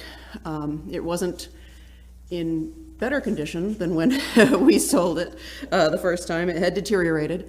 And so we started to undertake a project to stabilize the building so that it would not become a demolition candidate, so that we could list it for sale.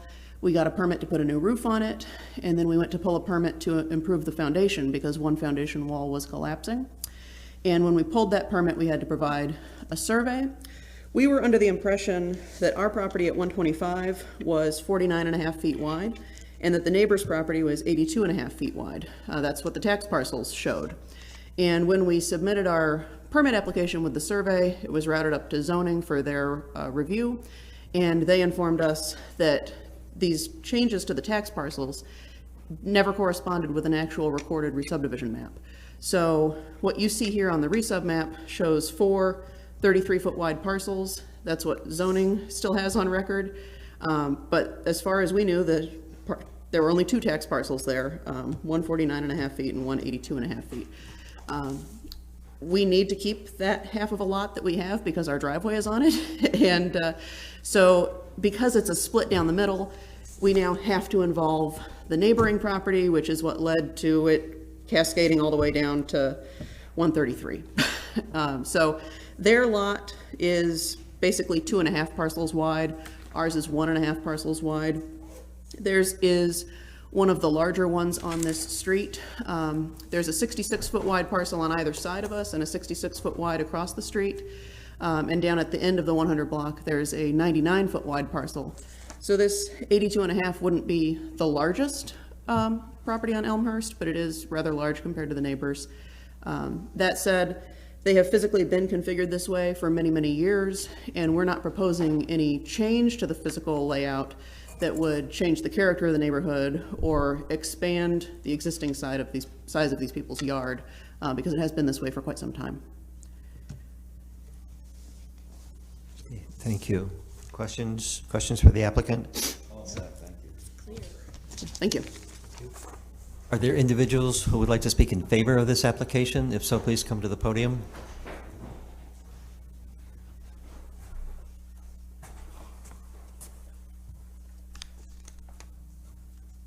Good afternoon. My name's Albert Green.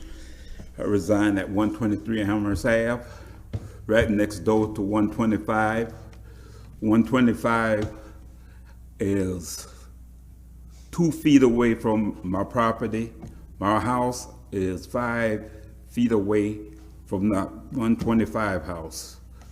Like, that house has been a problem for years and years. I mean, my wife went to her grave fighting to try to have something done about that house. My wife passed away 8 years ago. It'll be 8 years, November the 23rd. And it always was a fight with this house. She put up a fence, which is why the fence was put up because the people next door had pit bulls and she was afraid of dogs. And the fence is put up. My property go 3 feet over from the fence. And this house that Land Bank got there, I was trying to purchase that house before Land Bank even exist. I'm one of the oldest ones over there, me and the boys. I went there in 1983. We the oldest over there, out of all the houses. And it's been an ongoing thing with this. My house been sitting between 2 Land Bank houses, 119 and 125, and it's been an eyesore. People been living in Land Bank. Finally tore down 119 this summer. And I tried to purchase the lot from Land Bank, but they told me your lot is already, like he said just then, it's big, so we don't know if we can sell it to you. We don't know if the committee let them sell it to you. So my thing is, I don't know what they plan on doing with the Land Bank house, but something needs to be done because it's an eyesore. Another reason my wife didn't put the fence up all the way over on the property because there's a big tree there that needed to be cut down, which is why I got a guy coming in Friday. He gonna cut this tree down, and I'm gonna move my fence over to my property line. So that's Okay. it. Thank you. Are there other individuals who wish to speak in favor of this application? Please come forward.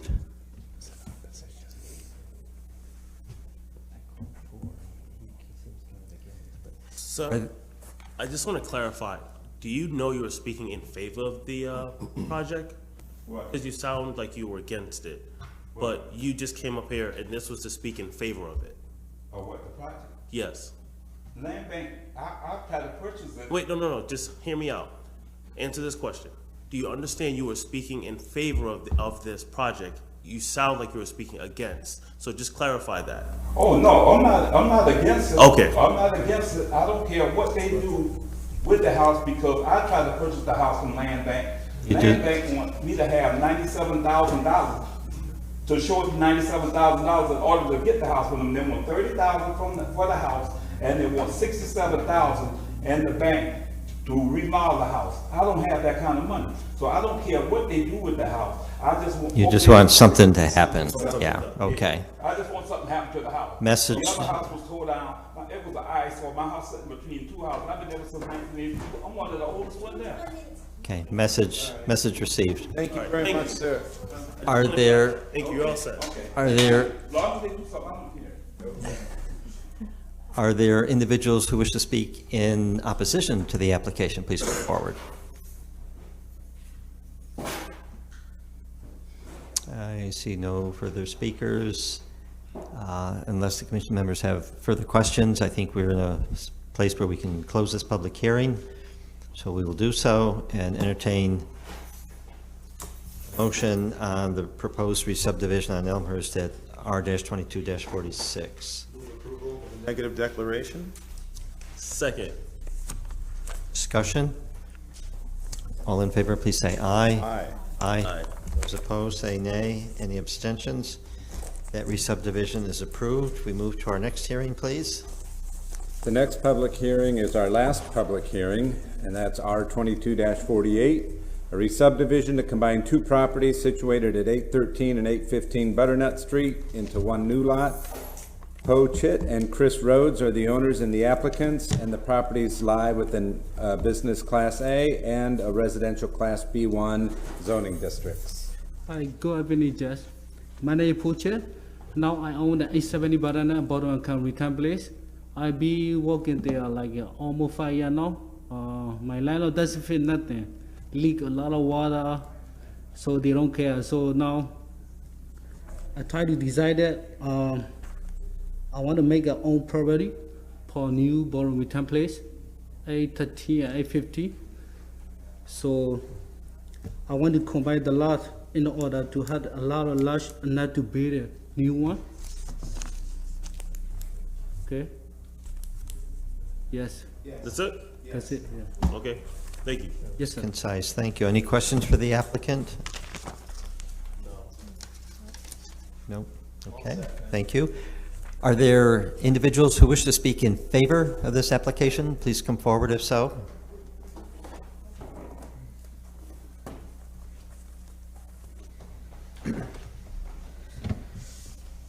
Dallas Bryson from NITA at 101 Gertrude Street. Yes, so Mr. Chit does his best to run a nice, clean bottle return center in a building that is not in great repair.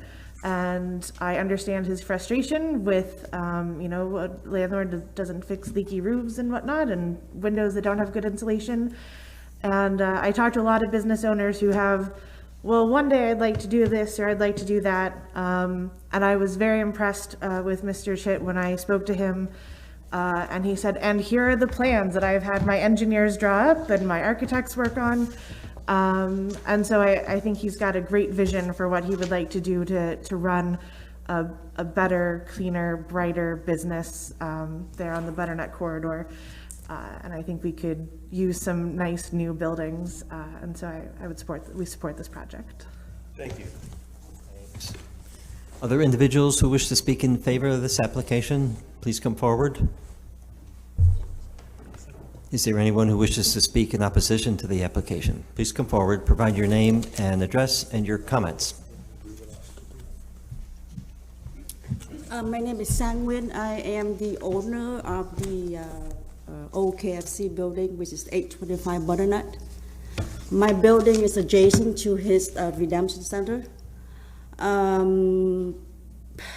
do I start? I know he tried to combine the adjacent lots into his new business, but that has contributed to a lot of homelessness in the neighborhood. My building, I owned it for 2 years. I have a hard time renting it out because it's a bad neighborhood. No one wants to invest the money in there or do any business with it. And I have a lot of ventilations next to my building. And whatever, he doesn't have any, what do you call that, dumpster for whatever the bottles or whatever he doesn't take. He has no such facilities for them, or whatever he doesn't take is supposed to be put in there. Instead of whatever we refuse, they go right into my right next door. And it's been vacant, and I have evidence and pictures of all of the bottles flying over my properties. And I'm the one who clean it up. I spend a lot of money hiring people to do here and there.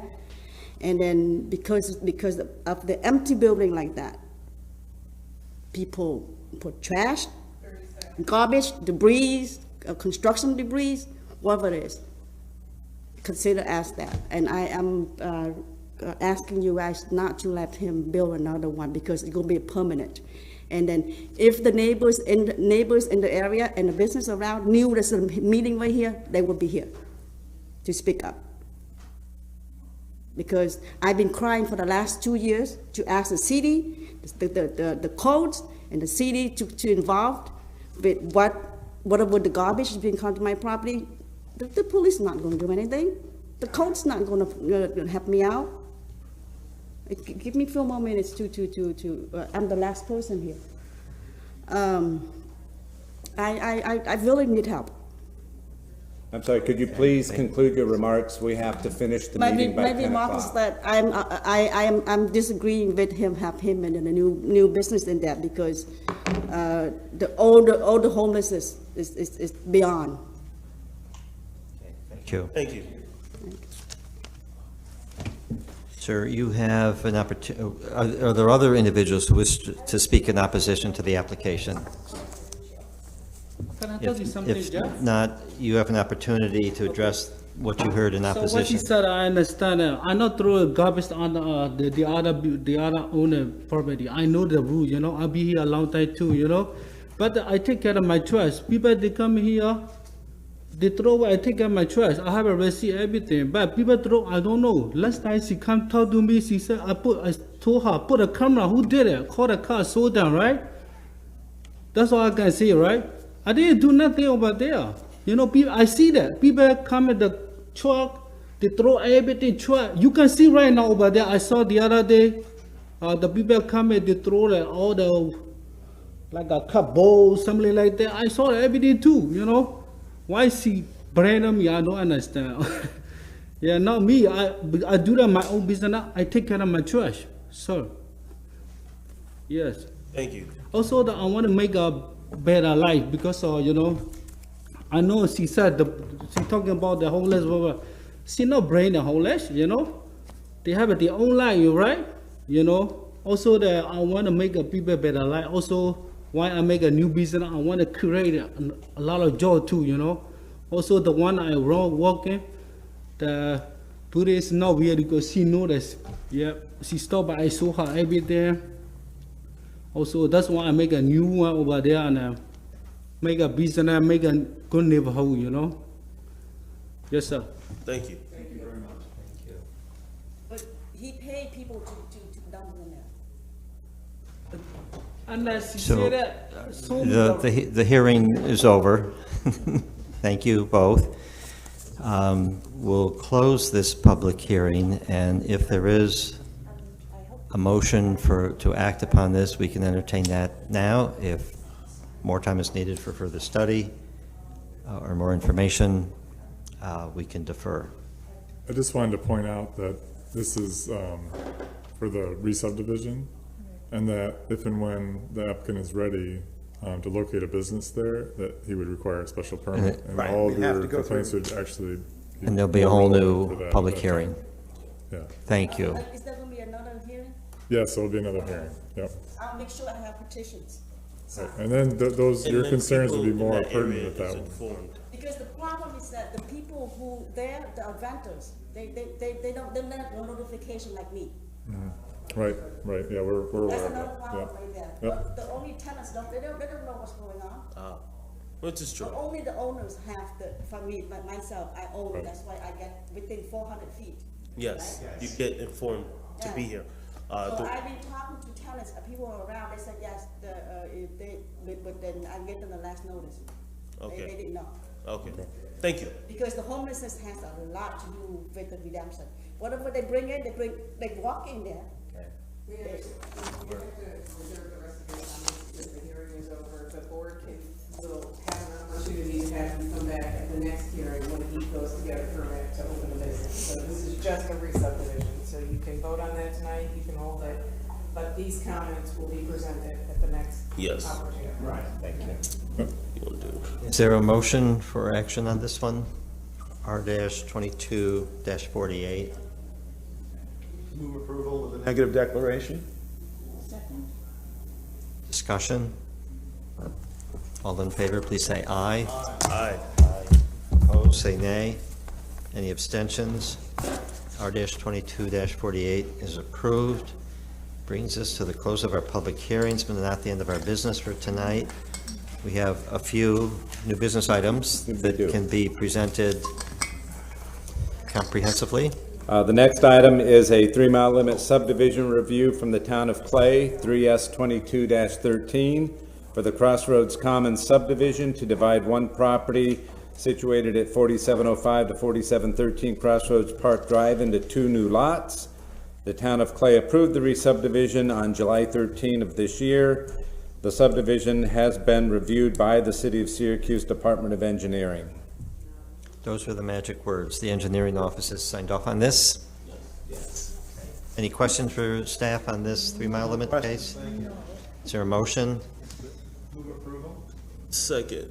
Discussion? All in favor, please say aye. Thank you. Good night. Aye. All those in favor, please say aye. Aye. Aye. Those opposed, say nay. Any abstentions? The 3-mile limit in Clay is approved. How to proceed from here? Do we have sufficient time to run through related items, but which will need separate approvals? I think we do. My intent is to present it all together. You will have to act on them individually. Yes.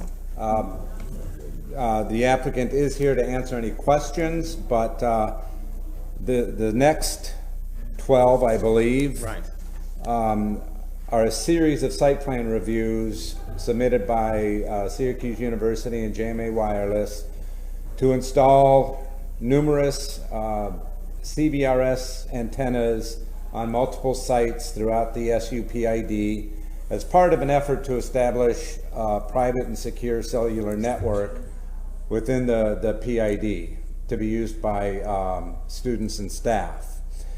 Specifically, SR 2209 is to install a rooftop antenna on Shine Student Center at 200 to 210 Waverly Avenue. SR 2210 is to install a rooftop antenna array on Booth Hall at 516 Ostrom Avenue. SR 2211 is a site plan review to install an antenna array on Newhouse 3 at 201-205, also known as 215 University Place. SR 2212 is a site plan review to install an antenna array on the Biological Research Lab at 100 University Place, also known as 100 Sims Drive. SR 2213 is a site plan review to install an antenna array on the Whitman Building at 701 to 727, also known as 721 University Avenue. SR 2214 is a site plan review to install an antenna array on 800 East Rainer. yes, but I forget, that is Whitman Building. It should be Sadler Hall. At 800 East Rainer Avenue, also known as 1000 Irving Avenue. SR 2215 is a site plan review to install a rooftop antenna array on Falk College Building at 100 University Place, also known as 150 Kraus Drive. SR 2216 is a site plan review to install an antenna array on Link Hall at 100 University Place, also known as 130 Smith Drive. SR 2217 is a site plan review to install a rooftop antenna array on Deneen Hall at 950 Irving Avenue. SR 2218 is a site plan review to install an antenna array on Kraus-Heinz Hall at 107-111 University Place, also known as 900 South Kraus Avenue. SR 2219 is a site plan review to install an antenna array on the Life Sciences Complex at 123, also known as 107 College Place. SR 2220 is a site plan review to install an antenna array on Bird Library at 222 Waverly Avenue. All these properties are owned by Syracuse University, and Syracuse University is the applicant, and they all lie within a planned institutional district. The proposals were reviewed by the Landmark Preservation Board. There's a one-page summary in your report that essentially is saying that for Bird and Booth Hall, the visual impact of the antennas on the historic resources will be minimal. However, the Preservation Board recommends that the antennas be moved back as far as feasible from the roof parapet edges to further reduce any visual impact. For the Bio Research Lab and Link Hall, these properties are located within the National Register listed Syracuse University Comstock Tract Buildings Historic District. Neither building is a contributing resource within this district, and the visual impact to the district will be minimal. However, the Preservation Board recommends that the quad-facing antennas proposed for Link Hall be moved back as far as feasible from the roof or parapet edge to further reduce visual impact. There were no impact to historic resources for the remaining sites. Should the Commission be inclined to act favorably on any or all of these applications, particularly for Bird Library, Booth Hall, the Bio Research Lab, and Link Hall, any approval could be conditioned to move the antennas as far back from the parapet as feasible, pursuant to the Landmark Preservation Board's comments. Understand that in some instances, moving antennas back without increasing the height could impede the signal of the antenna. So there may be a necessity to increase the height, which is permissible as long as they don't exceed, as long as the top of the antenna does not exceed 20 feet above the roof line. That's Well it. done, Jeff. Well done. Jeff needs some water. Can't say that again. Can you quickly remind us of the sites where the Preservation Board offered a comment? Yes, Booth that would was be one, Link. Bird Library, which is going to be SR 2220. Booth Hall, which is SR 2210. In those instances, they're recommending the antennas be moved back as far as feasible. The visual impact will be minimal. And then the other two are the Bio Research Lab, which is SR 2212, and Link Hall, which is SR 2216. But neither building is a contributing resource to the National Register listed Syracuse University Comstock Tract Buildings Historic District. I would like to note for the record that all of the information has been submitted in your packets that you received prior to tonight. If you have any questions, the applicant is here. The applicant is here. So I would encourage you, if you have questions, to ask the applicants. Otherwise, I would submit that you have the authority to vote on these in mass, given the time. I will also note, I have talked to security, and should we go past 10 o'clock, the alarms will sound, but they will allow us to leave. I noted Officer Carlos Roman outside. And Yes. As a longtime associate, I won't let that alarm thing happen. Right. So did I hear you correctly that we could act on all of these simultaneously instead of separate items? I would say, yes, you may. And if there's any you have a question about, pull it out. We can vote on that separately, but unless you have an objection to any one, I would recommend that you vote in mass. I like that recommendation. So let's try to surface if there are any issues or concerns right now. Let's get them out there. If not, let's proceed to a vote. I would suggest that where it's relevant, we incorporate the recommendations of the Syracuse Landmark Preservation Board onto those several sites, not all, but just a handful, as Jeff outlined just moments ago. So if there are no concerns about this collection of projects, let's entertain a motion for action on all of them at once, unless your recommendation is otherwise, and there's a problem with one or more. But I'm not hearing any objections and issues. So is there a motion for action on this collection of 13, 12?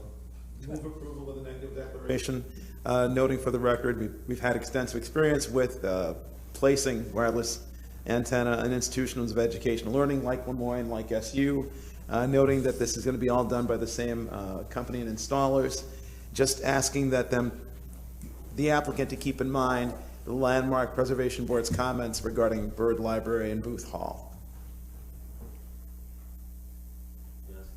Yes. And the other. And the other two. There There were were- 4 altogether there were that the two Landmark others. Preservation Board The- had comments on. We would ask that the approval be conditioned upon you complying with those comments. Okay, they get it. Yes? Okay. Friendly amendment accepted. Second. Discussion. All in favor, please say aye. Aye. Those opposed, say nay. Any abstentions? Site plan review is accomplished for all of those projects in the University PID. We have no new business, but we do have to authorize the hearings for the new cases for the meeting on the 31st. We have 8 new ones and three that transition over from tonight, so 8 and 3 would be 11. Is there a motion to, whoops, 4? 4. My math is off this late at night. 8 and 4 would be a dozen. Yes. Okay, thank you. 12 I have. Is there a motion to authorize those 12 hearings for the meeting on the 31st? So moved. Didn't we close Second. SB 2204? Thank you. Discussion. All in favor, please say aye. Aye. Those opposed, say nay. Any abstentions? Those 12 hearings are authorized for the 31st. And lastly, unless Jeff has any new item for business, is there a motion to adjourn? So moved. Discussion. All in favor, please say aye. Aye. Those opposed, say nay. Any abstentions? We made it just under the wire here for 10 o'clock. Minutes.